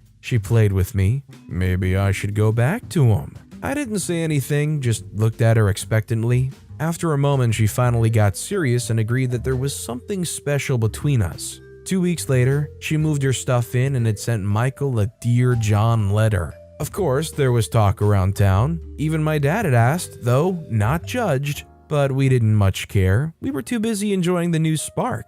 And as for Michael, well, it seemed like karma. The first year or so was fantastic. Dakota was a live wire, insatiable and more attentive than I could have imagined. She was utterly mesmerizing, and it was all I could do to shower her in gifts and devotion. As soon as it seemed right, I proposed to her. She said yes straight away, and said she wanted to get married now. I laughed and said, "Yeah, me too." It took me a moment to realize that she meant she wanted to get married now. She got out her phone and looked up flights to Vegas. I just watched her stunned as she said she wanted one of those kitsch Vegas weddings. When I found myself, I went over and put my arms on her. I asked whether she wouldn't prefer a proper wedding, all the bells and whistles and a whole crowd to see her. She hand-waved the suggestion and said it wasn't her thing at all. What followed, and what I didn't appreciate at the time, or perhaps I did deep down but chose to ignore it, was the first sign of something amiss. She asked pretty sharply, "You do want to marry me, right?" There was something a little forceful about the way she said it, a little combative. I ended up going along with it because I really thought I did love her. We flew to Vegas the next day and got married in a small chapel with an Elvis impersonator with 2 of her friends attending. I didn't particularly like either of them, but one in particular, Tara, really rubbed me up the wrong way. She turned up to the chapel wearing a tiny bodycon with a plunging neckline. Dakota dragged her outside and the two had a screaming match, one loud enough that me, Aaron, the other friend, and the Elvis impersonator could hear every expletive. The two came back in after a few minutes, Dakota trying to look happy and Tara brushing up her cheek with makeup. It was a bizarre and ominous start to a short marriage. I set the wedding to the back of my mind as soon as it was over, and after a honeymoon of gambling and drinking, we flew home. For a period, the marriage was good and stable. Over time, though, things got incrementally worse. She became unreasonably demanding as far as money and material goods, and then the arguments began. When I wasn't meeting her expectations, she would flick like a switch and turn nasty, throwing things, slapping me, and hitting me with various objects. At worst, I ended up with a broken arm when she hit me with a rolling pin.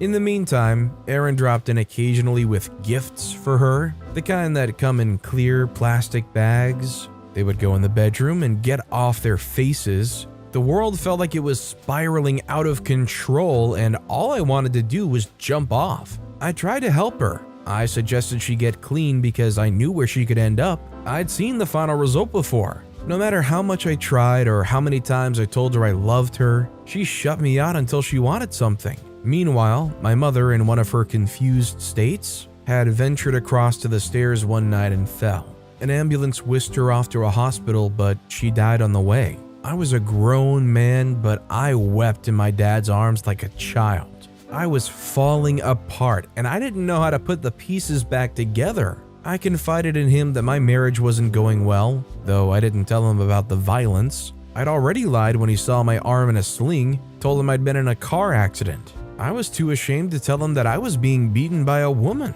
And you might call it stupid, but I still loved her. My dad's old-fashioned when it comes to marriage, so based on only what I told him, he advised that I should stick it out and make it work. Weather the storm and you'll find a haven is what he said. I was ready to give it another go, to try and fix her, but just after a few days later, I landed outside my apartment's front door when I heard loud moaning.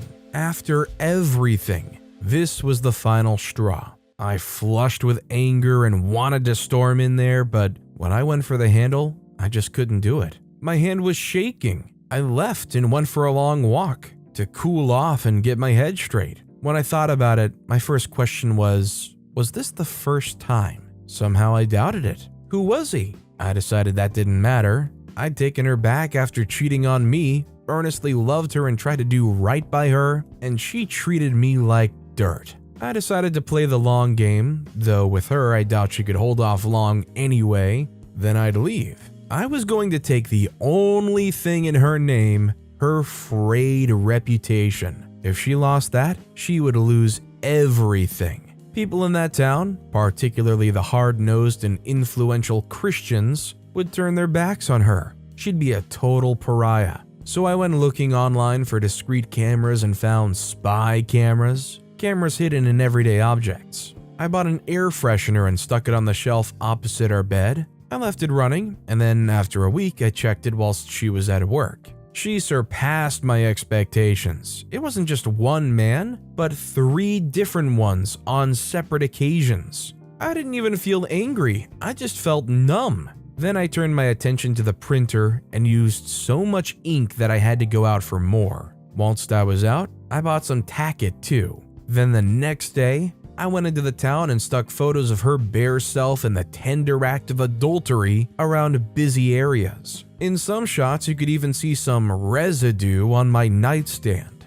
With the last 10 or so copies, I headed for the diner. It was early afternoon. She'd be there. As soon as I turned the last corner and the windows were in view, I could see her chatting with a customer. I vaguely knew the guy, his name was Billy or something. As I approached the door, I refused to be nervous or scared. I'd come this far, she deserved all of this. Keeping the prints pressed to my chest, I pushed open the door and focused my gaze on her. She was giving Billy her undivided attention, doing a sweet girly laugh. Then she saw me. Initially her smile faded, but she soon returned back into that cutesy performance. I grabbed one of the sheets and slapped it down in front of her. Her face filled with dread. Scruffy Billy hollered, and the other woman behind the counter came over to see what the fuss was about. Meanwhile, I just went around and slapped copies on tables until I had one left. I walked out and pinned it to the entrance. Evidently, the initial shock had passed as she was screaming "witch" from inside. In my emotional haze, one thing I didn't consider was the law. As I was at home packing up my stuff, I got a visit from the cops. Fortunately, even though distribution of such photos had been recently made illegal in the state, it was a minor offense, and so I got off with a fine. Meanwhile, Dakota, according to my dad, was fired from her job and ended up in jail. With neither money nor a home, she took to earning money on her back. Run-ins with the police for drugs and soliciting racked up until she was jailed. It's taking time for me to work through my issues. I'm seeing a therapist to deal with psychological damage from her abuse, but things are moving in the right direction.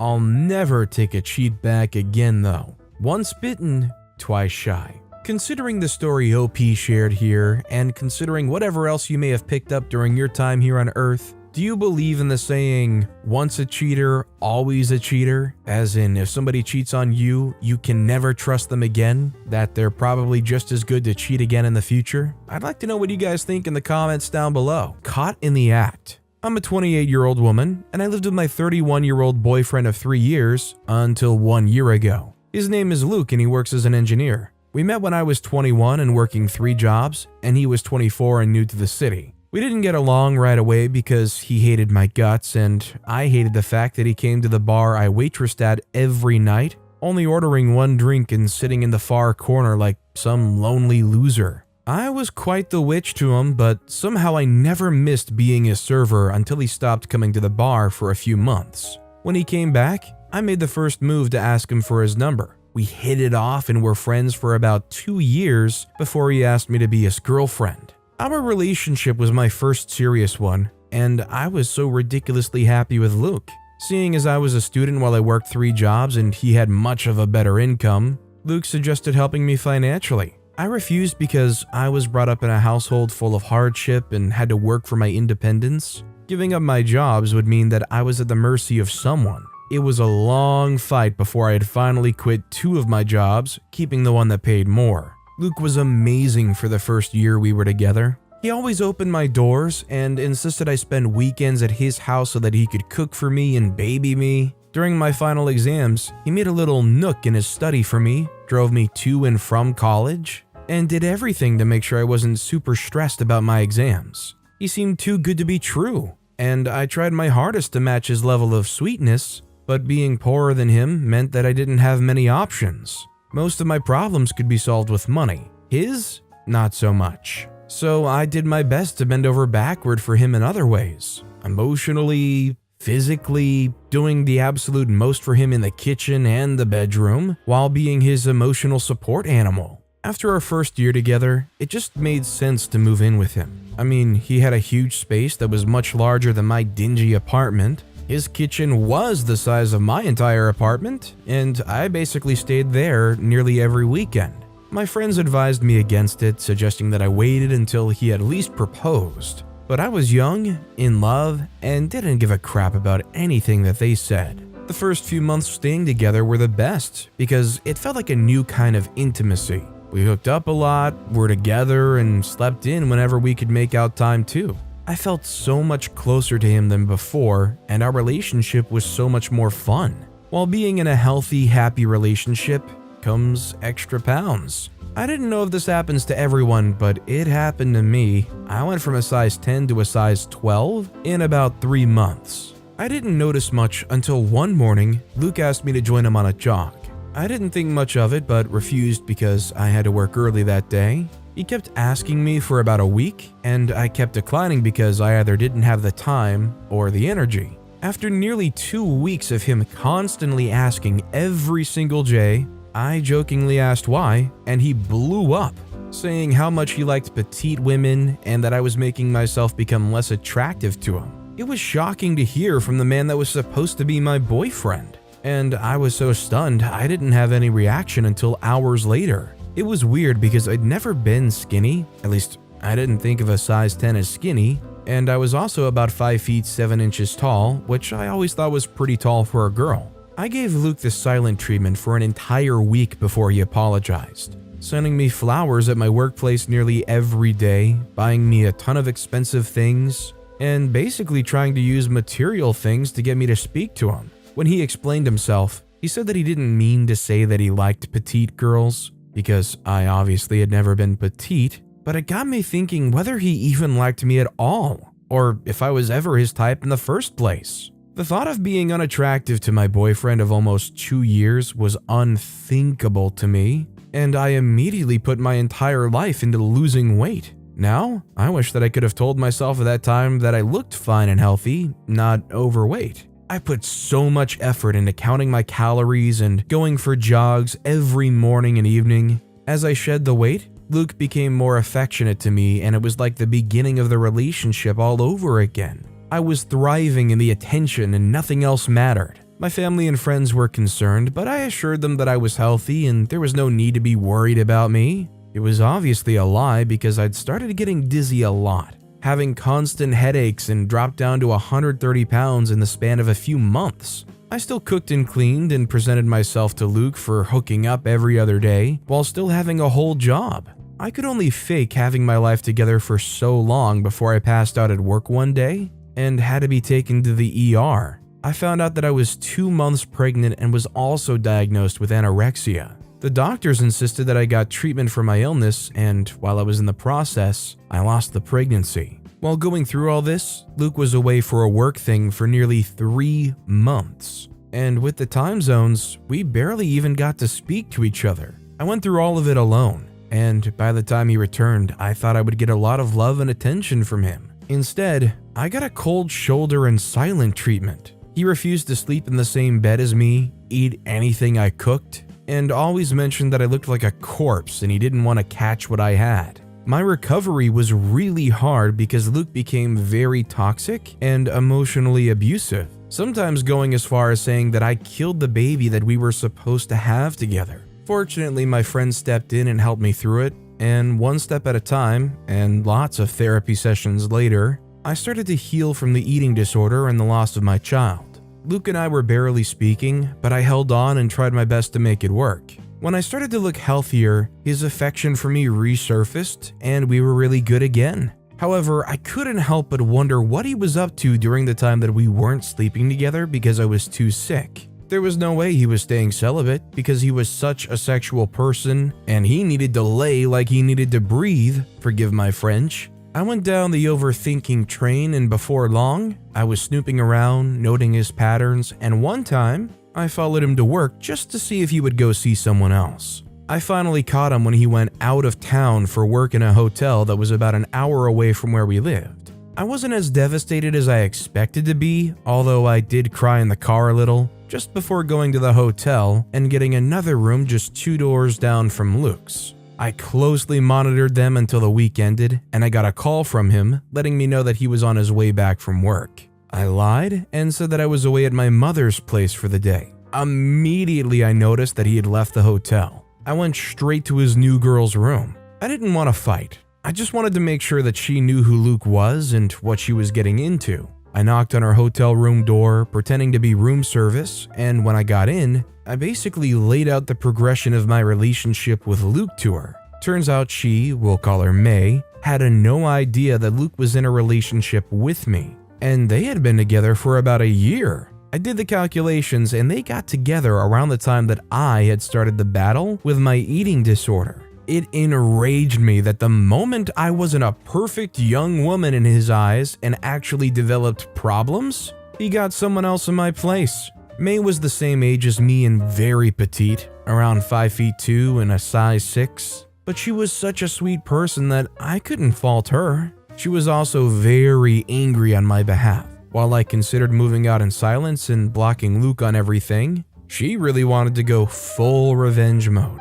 I had zero objections. Luke and I's 3rd year anniversary was coming up, and before I found out that he'd been cheating on me for a year, we were talking about how we wanted to celebrate it. He wanted a vacation, and I wanted a party with our close friends and family. Just a little brunch or dinner party. He'd insisted on the vacation, and I said I'd think about it, but with May's insistence, I decided on the dinner party at a restaurant that May's cousin worked at. We rented out a nice little restaurant for the night, and I got a pretty dress that May also got so we would twin. It was essential to our final plan. We had a list of people to attend, and at the last minute, I added May to it. It started with our family and friends entering in, and after all of the initial congratulations and presents, we were supposed to give toasts. The waiter, May's cousin, brought out the drinks, and after Luke had said some generic quote about how he was grateful for me, we kissed and drank his entire flute of champagne. When I got up for my toast, I started out the same way, subtly starting to talk about everything I went through in the past year and how useless he had been to me. His family and a few friends who didn't have an idea of what I went through were so shocked, and Luke was just uncomfortable from the stares, begging me under his breath to stop speaking. I pretended that he didn't exist, and once I noticed that he'd started getting sweaty, I signaled the waiter who brought some water for him. His champagne had been heavily loaded with laxatives, and so was his water that he literally rushed down, not tasting anything. While all this was happening, I also spoke about him cheating, and it was the most hilarious thing when May stepped in right at the end of my speech and gave him a little wave. I introduced her to the party, and when she went to wish him congratulations, I think things must have clicked for him because his face continued and he let out the loudest and most nasty smelling fart. The shock must have sent everything he had eaten for dinner right through him, and right there and then, Luke went in his expensive suit pants. I don't know if anyone actually filmed, but May and I left the restaurant almost immediately, going to get dinner somewhere else. After the entire thing, Luke still had no idea that his wine and water were laced with laxatives, and I never bothered to tell him. The day that I was supposed to move my things out, I called May and we trashed the entire house. From drawing on the walls to tearing his clothing with scissors, we did it all. I moved in with May while I tried to find an affordable enough place to stay, and we became the best of friends, even dating each other for a brief period of time. I can only imagine it would be pretty devastating to find yourself in a relationship like this where not only is there a period where you can tell there must be something weird going on because they're not maintaining a level of intimacy, but also you can literally tell as you're getting unhealthier, they're getting more attracted. Do you guys think that in a relationship, you should be able to tell right away if something fishy seems to be going on? Like, let's say a couple weeks go by and in those couple weeks, things seem way different. Like they seem maybe a little bit more distant or less intimate. Do you guys think you'd be able to identify and point that out? Or do you think it could go on for a month, a year maybe? I'd like to know what you guys think in the comments down below. That said, our final story of the day is coworker cheated on my best friend, so I sabotaged his presentation. It's crazy how there's a lot of things, problems if you will, in this world that are supposed to be impossible or unfathomable. But as humans, we were given the extraordinary ability to think critically and come up with answers for these impossible problems. This was how humans have been able to invent life-altering inventions like the first airplanes, phones, then medicine that literally keeps death at bay. But one of the things that humans haven't been able to figure out, or maybe that's just me, is the concept of love and how people do that crap. The crazier part of all that is when people say things like, "You don't choose who you love," and all that. Like, really? Could you actually fall in love with a really toxic jerk? Well, I got my answer when my best friend from college started dating my coworker, but let us start at the top. I got to college when I was 18, and as a really shy, insecure, and introverted kid from Ohio, I didn't do well with people. I never went to parties, never did any underage drinking. I just go to class or stay in my dorm room all day. All that changed when I met Nora. Nora was the complete opposite of my character. She was outgoing and had a good sense of humor, and till today, I don't know why we're still such good friends. We had the same lecture one day. She sat by me in one of the rows at the back of the hall. At first, I was really intimidated because, seated by my side, was one of the prettiest girls I've ever seen. Long dark hair, hazel eyes, tan skin, and an oval-shaped face. I couldn't say anything, so I just pretended to concentrate on the class. A few minutes later, she leaned over and made a spontaneous joke about the professor. Something about his supernatural ability to put people to sleep. It was so funny at the time that I burst out laughing. I remember regretting the fact that I laughed because, as I've said before, I was insecure about everything. Anyways, she kept talking throughout the class and wasn't put off by the fact that I wasn't really responding. Eventually the class ended and she stood up to leave. Then she turned back to me. She introduced herself with an outstretched hand. I took it and then introduced myself too. That was supposed to be the end of it, but it wasn't. The next week, we were having the same lecture and I sat down on my favorite seat, which was the one at the back of the class. I saw her walk into the hall and she paused, looking around. When her eyes fell on me, she smiled and waved. I waved back and she walked over to take her seat by my side. I was thrilled because I really enjoyed her company last time. She talked a lot and didn't pressure me to chip in, but that day I was feeling a lot more comfortable with her. We made jokes about the professors and then talked about our lives and family. By the end of that class, we were already as thick as thieves. We exchanged contacts that day and started to hang out even out of class. She introduced me to her friends and they were all nice and cool. She convinced me to attend some parties and, well, do some underage drinking. I started to learn how to talk to people and not overthink every situation all the time. I have to confess, it was fun, and she helped me do that. A few months into our friendship, I started to notice some things about my best friend Nora. A pattern of the kind of guy she dates. She's usually drawn to huge jerks. Toxic, narcissistic, and manipulative jerks that didn't deserve her time or attention. I pointed this out to her, but she usually finds an excuse for the guy. The boyfriend she was dating at the time we became friends was a frat boy named Darren. The first time I saw him, I knew he was bad news, but I couldn't say anything because we were in our first few weeks of friendship. And I didn't want to jeopardize that. Darren cheated on her a few months later and they broke up. Apparently, Darren considers Nora as his side chick and not his actual girlfriend. Nora was distraught, and I spent a lot of time trying to cheer her up. I dragged her off to go to parties, which I didn't really like, by the way. Eventually, she got over Darren and swore off the boys for the next few years, but she didn't stick to it. Just a few months later, during the mid-semester of our second year, she met another guy named Jake. I reminded her about the promise she made to herself, but she said she was just trying to get laid, and promised me that it was nothing serious. It became serious a few weeks later, and she officially introduced him as her boyfriend. When we got to talk later that night, she said she just wanted to see how it was gonna go. Well, it didn't go well. A mere 2 months into their relationship, she discovered that he was also cheating on her. She ended things with him immediately, and I had to start all over again to get her to cheer up. It wasn't easy. Eventually, she decided to go back to swearing off relationships, and surprisingly, she did it. She never dated anymore in college. She focused on school and her blog.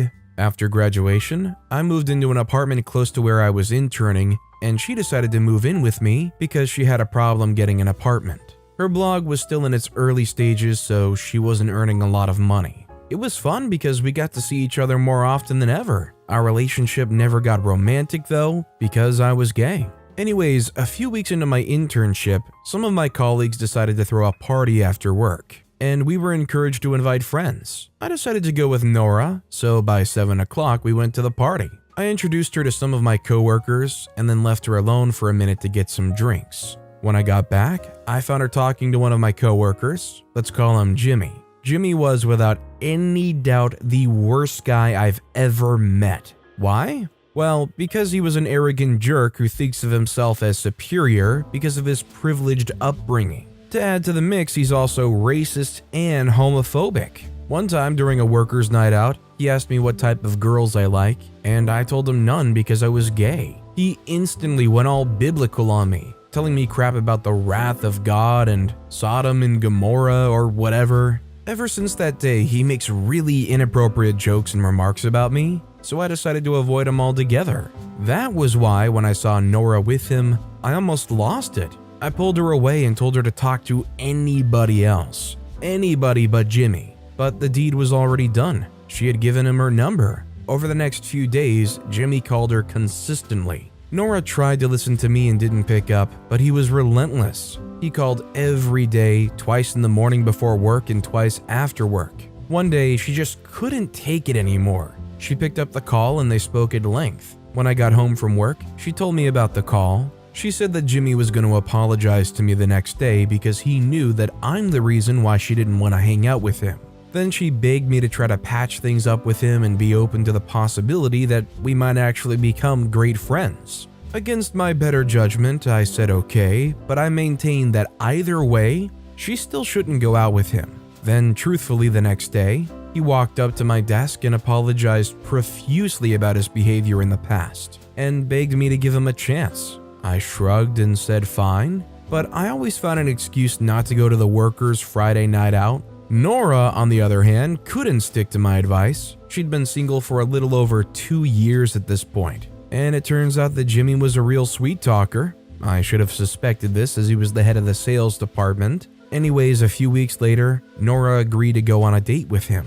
When she got back, she was on cloud 9. She went on and on about how beautiful the date was and how Jimmy was such a gentleman to her. I smiled and nodded as she went on and on about how she wanted to go on a second date, but won't do it if it makes me feel uncomfortable. I didn't want to seem like such a killjoy or someone that's protecting his insecurities about relationships onto her. So I told her to make the decision herself, and I would support her in whatever decision she makes. She decided to see him again the next week, and a month later they started dating, and she had become happier than I'd seen her in a long time. At that point, I started to doubt my judgment of him. Maybe I was still an insecure jerk who doesn't know how to take jokes. Or maybe his sense of humor was a bit messed up, but he was a good person at heart. Anyways, I said many things to myself to construe how I saw him, and did my best to be happy for my best friend. But as it turns out, I was right all along. He was a big jerk, and that's all he was. Exactly 6 months after they started dating, he asked her to move in with him. Whoa, slow down, bruh. Nora was surprised. I was shocked. When she asked him why, he gave some half-hearted excuse about how he wanted to be closer to her and whatnot. She declined immediately, telling him it was too soon and that they should take things slower. He said okay and that he was fine with whatever decision she wanted to make. I thought that was going to be the end of it, but it wasn't. The days after his request, he started being cold to me once again. He continued with his snide remarks, and I was just about done with him. When I told Nora about it, she stormed off to his place and they got into a huge fight, and he said some crazy things about her cheating on him with me. Wait, hold up. Me? I'm gay. How is that even possible? Well, they didn't speak to each other for over 2 weeks till he apologized to me again, saying he was so stressed out and paranoid. I said sure, whatever, and we became civil to each other again. Nora still refused to move in with him, maintaining that it was still too early in their relationship to commit to that. But for the sake of compromise, she decided to move out of my apartment and get a place of her own, since her blog was already gaining traction and she was making some money. I was sad to see her go, but I understood that it was necessary for their relationship. But nothing changed with Jimmy. He still wasn't treating her like he used to. He stopped calling and rarely picked up her calls when she did. Eventually, she decided to go see him one weekend, and to her uttermost surprise, our boy Jimmy was cheating on her. When she called him out, he accused her yet again of also cheating on him with me. Again, I'm gay. She broke up with him that day and drove to my house in tears. We decided to stay in and watch movies. Unknown to Nora, I decided that in my mind, that day, I wasn't gonna let him get away with it. That night when she slept, I took her phone and went through her gallery. Gross invasion of privacy, I know, but I didn't care at the time. I knew that Jimmy liked to sext and send, inappropriate photos, so I sent the ones that clearly showed his face to my laptop. Then I had to wait for a few weeks for the end of the second quarter departmental meeting. The sales department, headed by Jimmy of course, was supposed to present their ideas and target for the next quarter, and Jimmy was gonna lead this presentation. I watched him stroll confidently around the office floor, boasting to everyone that this was the presentation that would get him promoted. I hoped and prayed that he'll leave the floor so I could carry on with my plan, but he didn't. 5 minutes till the end of the lunch break, and just before the meeting started, I'd given up on the whole plan, but surprisingly, he rushed to the toilet. I hurried to his seat with my flash drive, and I uploaded all of his inappropriate photos to the same folder as the files he wanted to present. Then I left his desk before he came back. When he did, it was time for the meeting, and he didn't double check because he had done that before. As a copywriting intern, I had to be in the conference room and take notes, so I took my place at the far end of the room behind the other interns. The CEO walked in last, and the meeting progressed. When it was time for the sales department presentation, Jimmy sauntered forward with a smug smile on his face. Then he plugged in his laptop using a remote-controlled device to change the slides. The first 4 slides were the actual presentation slides, but when he got to the 5th, a picture of him holding his Richard showed on the big screen. All of the employees gasped and the room went silent. I hid behind the other interns trying hard to stifle my laughter. The funny part was that Jimmy didn't turn to look at the screen on time. He just kept on talking. When one of the employees at sales signaled him to look at the board, he did, then tried to change the slide, but the next few slides were also Richard pics. Eventually, the CEO stormed out of the conference room, followed by his assistant and the other heads of the department, and the meeting came to an abrupt end. Jimmy was summoned into the CEO's office and was immediately fired for negligence. It was a sad sight seeing him clear out his desk, but I didn't feel sorry for him. Not one bit. He never reached out to me or Nora after this incident, so I guess that he didn't know who did it or how it happened. I never told Nora either. She was just starting to get over him. No need to reopen old wounds. Obviously, this dude is pretty awful, and it's pretty easy to assume that any of the apologies they made, they didn't actually mean it. But didn't OP go a little far here? I mean, the amount of invasion and privacy violations here. I don't know, did the guy deserve it? Maybe so. Cheating on a cheater. On a thread of the most hilarious relationships I've been in, this one takes the cake. For context, I'm a 32-year-old male, my ex-girlfriend is 30, and the third party member is 29. All of this also took place 2 years ago. For most of my young adult life, I was what people considered a freak boy. I personally think I was just strict with the fact that I didn't want to be in relationships with any of the people I hooked up with. I was in my prime and didn't want to be held down by anyone.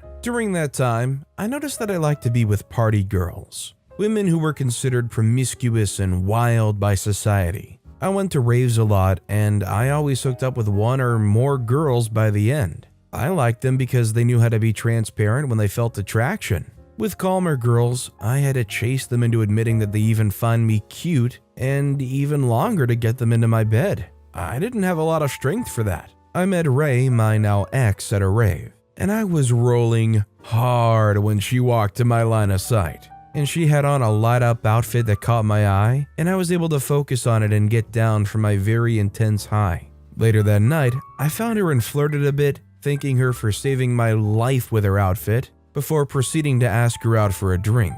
I kid you not, she lectured me on the downsides of attending raves, and how she thought lowly of men who took party drugs recreationally. Men who spoke to women in public gatherings like I was doing, and men who were much taller than her. It was confusing me in the moment, but later on she explained that it was her way of saying that she was attracted to me as well. I did leave the rave with her number, which I still don't know how I managed to pull off, and we started to get to know each other. One of the first things I noticed was that she was a very intense feminist. I mean, I consider myself a feminist, not just because I have a mother, sisters, and female cousins and friends, but because I'm sickened by society's stupid rules that affect women even more. I'm all for equality and equity, and I try to make it obvious when dealing with other people.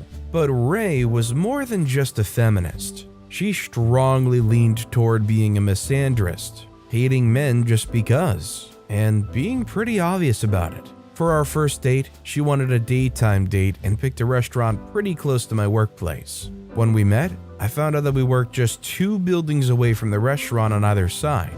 She was really pretty, so I remember not really listening while she ranted about things. I'm not even being derogatory. She was actually complaining about a lot of things, which I don't think is ideal for a first date. I only recall her saying that she never had sex on the first date, and then me asking her if she wanted to change it, and then us ditching work for the rest of the day and going over to mine to smoke and hook up. Our relationship didn't last very long, but it was really hot because we got to explore a lot with each other.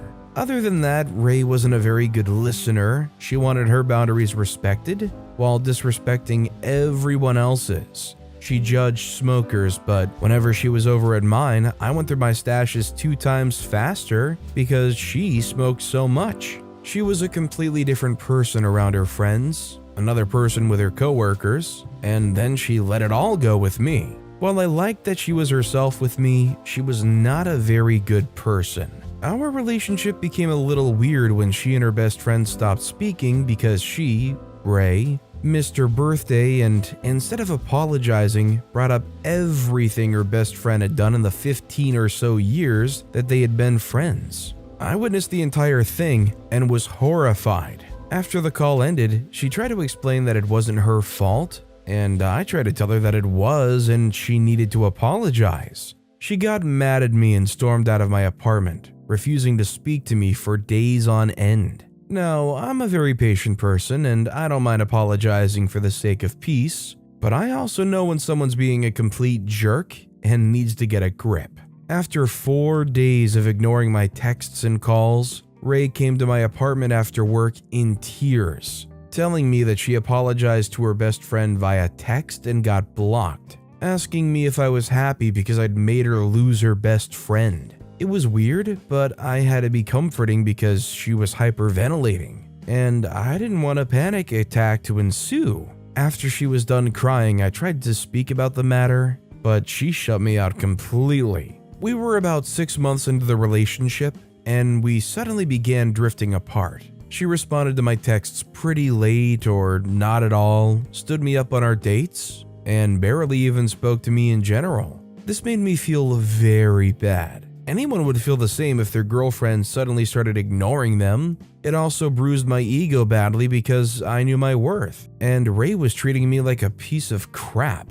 I would never do the same to her, and that gave a different kind of sting. After much thinking, I decided that an entire relationship wasn't worth throwing out, and I tried hard to win my girlfriend back. I sent flowers to her and handwritten letters and invites to lunch every day for 3 days, but I didn't get a response. Keep in mind that I wasn't at fault in any way, but I just wanted to save my relationship. It didn't seem like Ray wanted the same because on my way to catch her after work, before she went home, I saw her leaving with a lady. They didn't see me, but I walked a short distance with them until they disappeared into a car and kissed each other. It wasn't rocket science to see that Ray was cheating on me. It was hilarious because it hadn't been up to 2 whole weeks since we started having our issues, and she was already replacing me? On my way back to my apartment, I came up with the perfect plan to make Ray pay. Wild as I was, I had never considered cheating on a partner. In the early days, she also condemned cheaters with me, but I learned the hard way that she was just a hypocrite. It didn't take long to find Ray's new girlfriend on Facebook, and I saw that she played tennis on Saturdays. There was no way that Ray would ever be caught dead doing any kind of sports or exercise. So I found myself there and began flirting with her. We'll call her Fran. It wasn't hard to get attracted to Fran because she was the exact kind of girl I used to go for.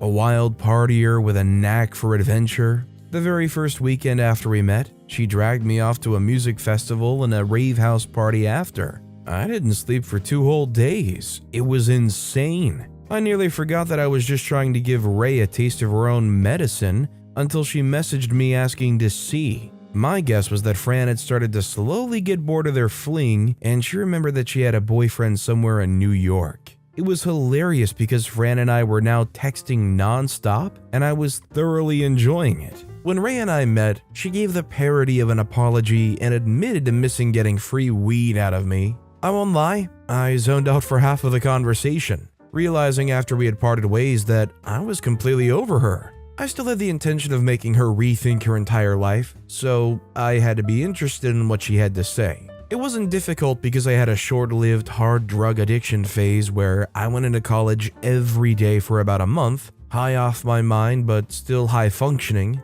I had the art of pretending to be present down to a T. Ray knew she messed up, so she was a lot less judgy and extra nice to me, even asking me one time how my day went and listening for a while before interrupting. Fran, on the other hand, was such a fun listener. She let me know that she'd been diagnosed with ADHD as a child, so she would interrupt conversations a lot. Even when she did, she never forgot to circle back to the original conversation with a ton of apologies. Listening to her speak was nice, and I never felt the need to zone out. She kept me interested in laughing. As we got closer, I started to dig information about Ray out of Fran. It turned out they were regular sex partners the entire time we were together, as Ray always claimed she was single, denying the legitimacy of our relationship. I can't tell you how stupid I felt, but I knew that I had to put everything into making sure that Ray was just as hurt as she hurt me. For a few weeks, I became the evilest version of myself, giving as much attention to Ray as she needed. I agreed with her on everything, even the completely baseless ones.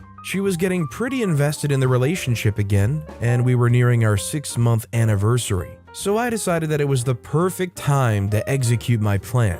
I invited Fran over to mine for dinner and a smoke sesh that was definitely going to escalate into something else after Ray had texted me to say that she needed to come over to talk about something important. I left her on red and got to my house ready for Fran. Halfway through the smoke sesh, Fran and I started to make out. We were both half clothed by the time Ray got to mine. She had a key, so she unlocked the door herself and walked into a shirtless Fran on top of me. We were really high, so it was hilarious watching Ray cry and call us names. She eventually stormed out while Fran and I hooked up. I really thought that was the end of Ray and me until she called 2 weeks later to have a conversation for clarity. It turned out that clarity was just her asking us to move in together in my apartment because she thought we were perfect for each other and wanted to take our relationship to the next level. She said that she didn't mind that I cheated and was willing to overlook it all and take me back. This was the point where I let her know everything I ever thought about her,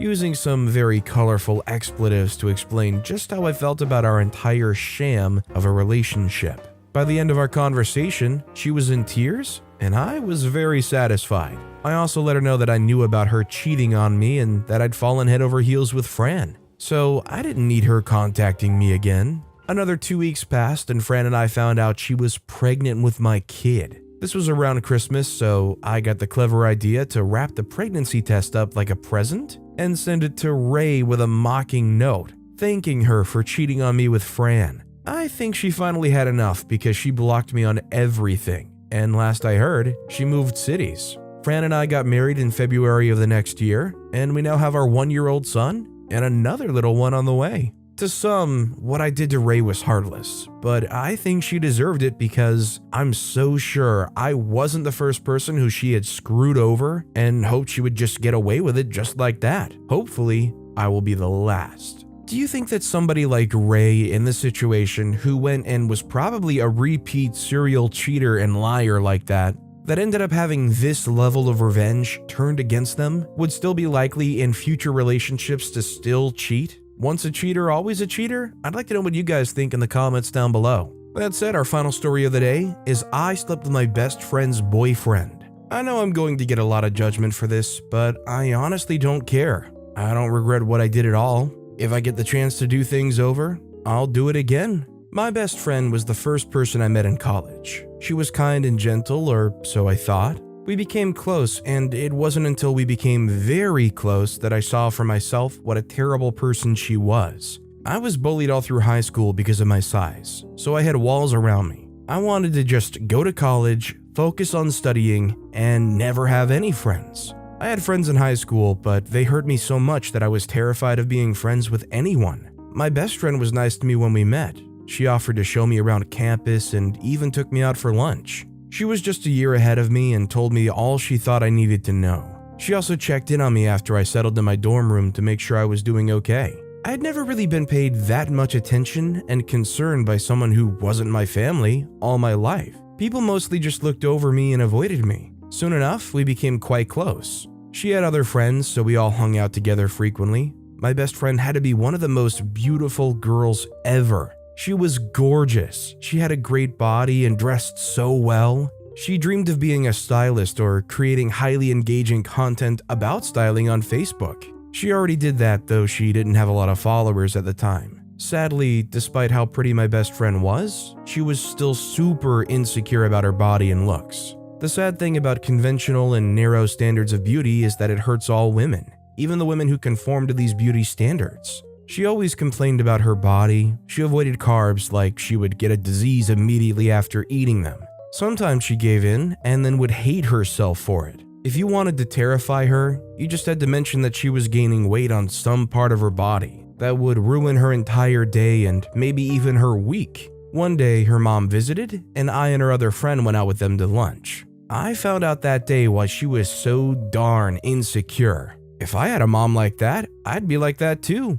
Her mom kept complaining about her eating habits, asking if she's changed them. She was very uncomfortable and kept asking, "Mom, I look good now, don't I?" "Well, you do look good," her mother finally answered, "but we don't want you reverting to old habits, honey." "I'm fine," she said. Her mom then turned to me to ask what I was doing to shed some skin. I shrugged and told her I was trying to be fit and eat healthier, but I had no plans to go on some dramatic weight loss journey. Her mom paused and shook her head. "She used to be so fat, I could not stand it. I'm glad she took shedding the fat seriously. Look how good she looks now," she said, referring to her daughter and describing by throwing her hands apart how fat her daughter used to be. I was surprised. I didn't know my best friend used to be big. "You were big?" I asked her, and she looked away in embarrassment. "Yes, dear, she was your size and some more. It was just horrible." I was shocked at how her mother kept putting her down. It was crazy.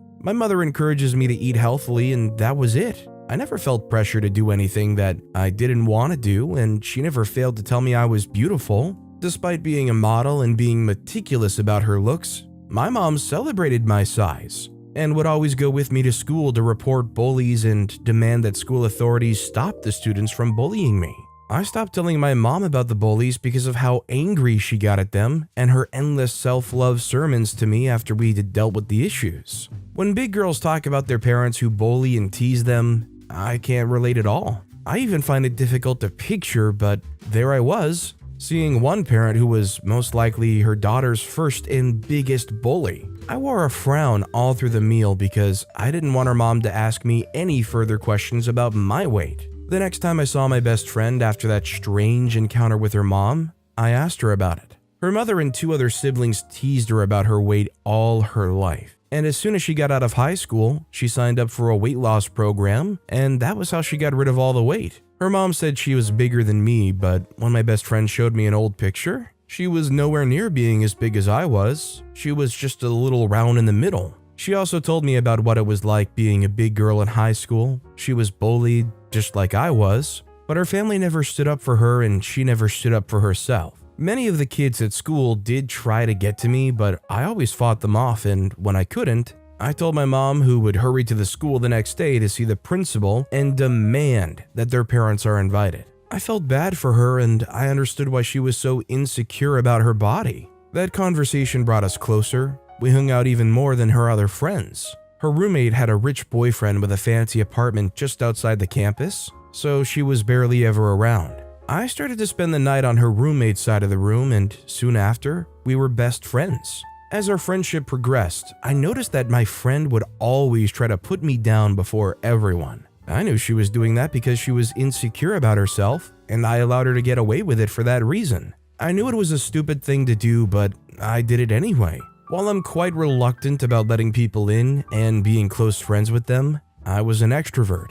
I was quite funny and fun to hang around, so naturally people loved to hang out with me. This didn't sit well with my best friend.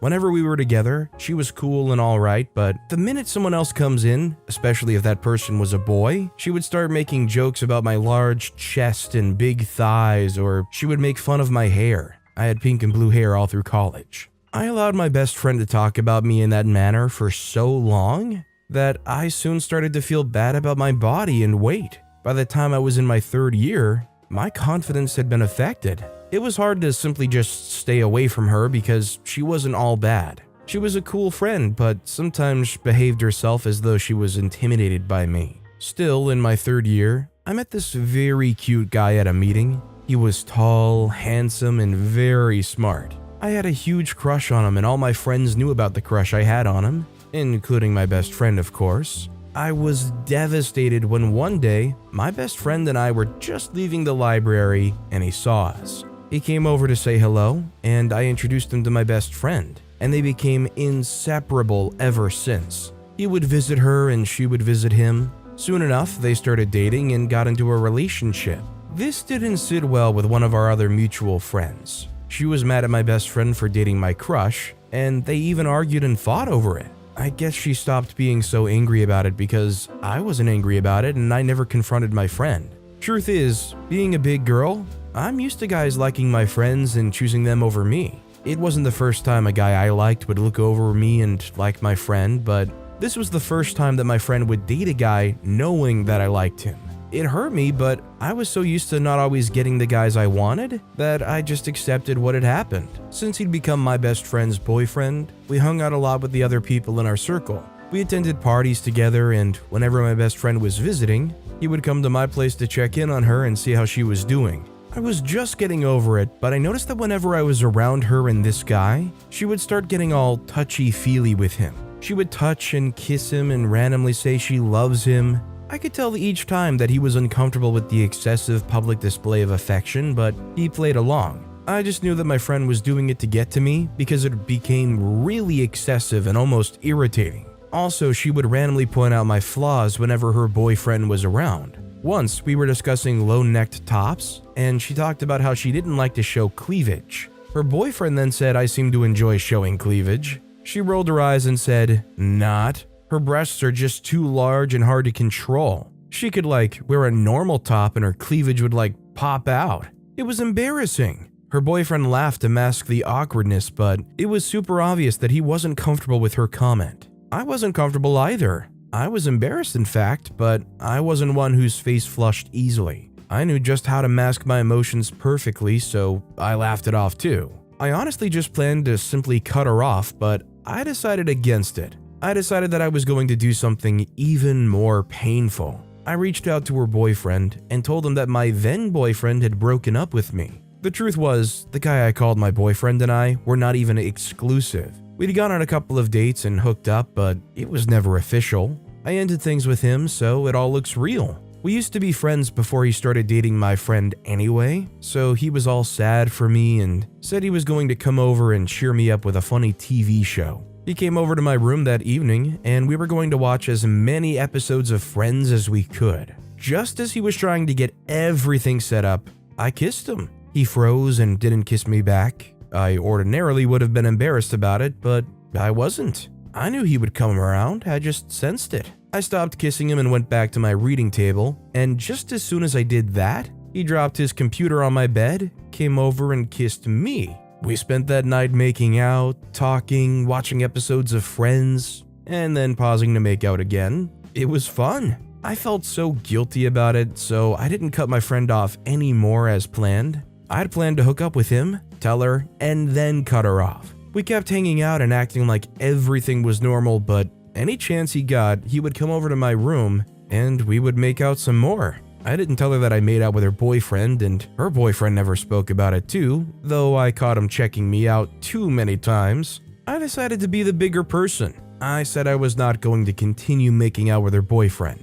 But one day, I got so mad and reneged on the promise I made to myself. She had her friends and boyfriend over one night, and it was like a live comedy show roast. She and a girl from her class kept making fun of me, and even after I told them to stop, she continued. I did what I'd seen many secret lovers do in movies. I reached out for her boyfriend's toes underneath the table, and we flirted with our feet for the rest of that night. The next day, he came over to my room, and we hooked up. It was glorious. I felt like I had conquered my best friend and the world. We did it many more times that week. When he was with me in my room, he was an amazing guy. I enjoyed his company and loved his presence, but when he was with his girlfriend and me, we avoided each other and barely even spoke. I didn't reveal all that had happened to my best friend until she made a silly comment about me one day. I had an important function to attend, and my mom sent me a nice black dress. I was trying it on for my best friend and our mutual friends in my room when my friend shook her head and said, "This would have looked so good if you didn't have such a large upper body." Well, your boyfriend loved my upper body just 3 days ago, I shot back. One of the girls gasped. What did you just say? She asked, her eyes teary. Take it back. I refused. Your boyfriend and I hooked up 3 days ago, and many days before that. She tried to attack me, but one of our friends stepped in and held her back. She turned to me and said, "That was crappy." I laughed dryly. So many times you all sit back and watch her say the most degrading crap to me. Now I do something and you have smoke for me? They all left that evening. The friend who was offended about her dating my crush didn't stop speaking to me, but the rest stopped in solidarity with her. It was only for a while though, because they came around later. My best friend and I stopped being friends, of course.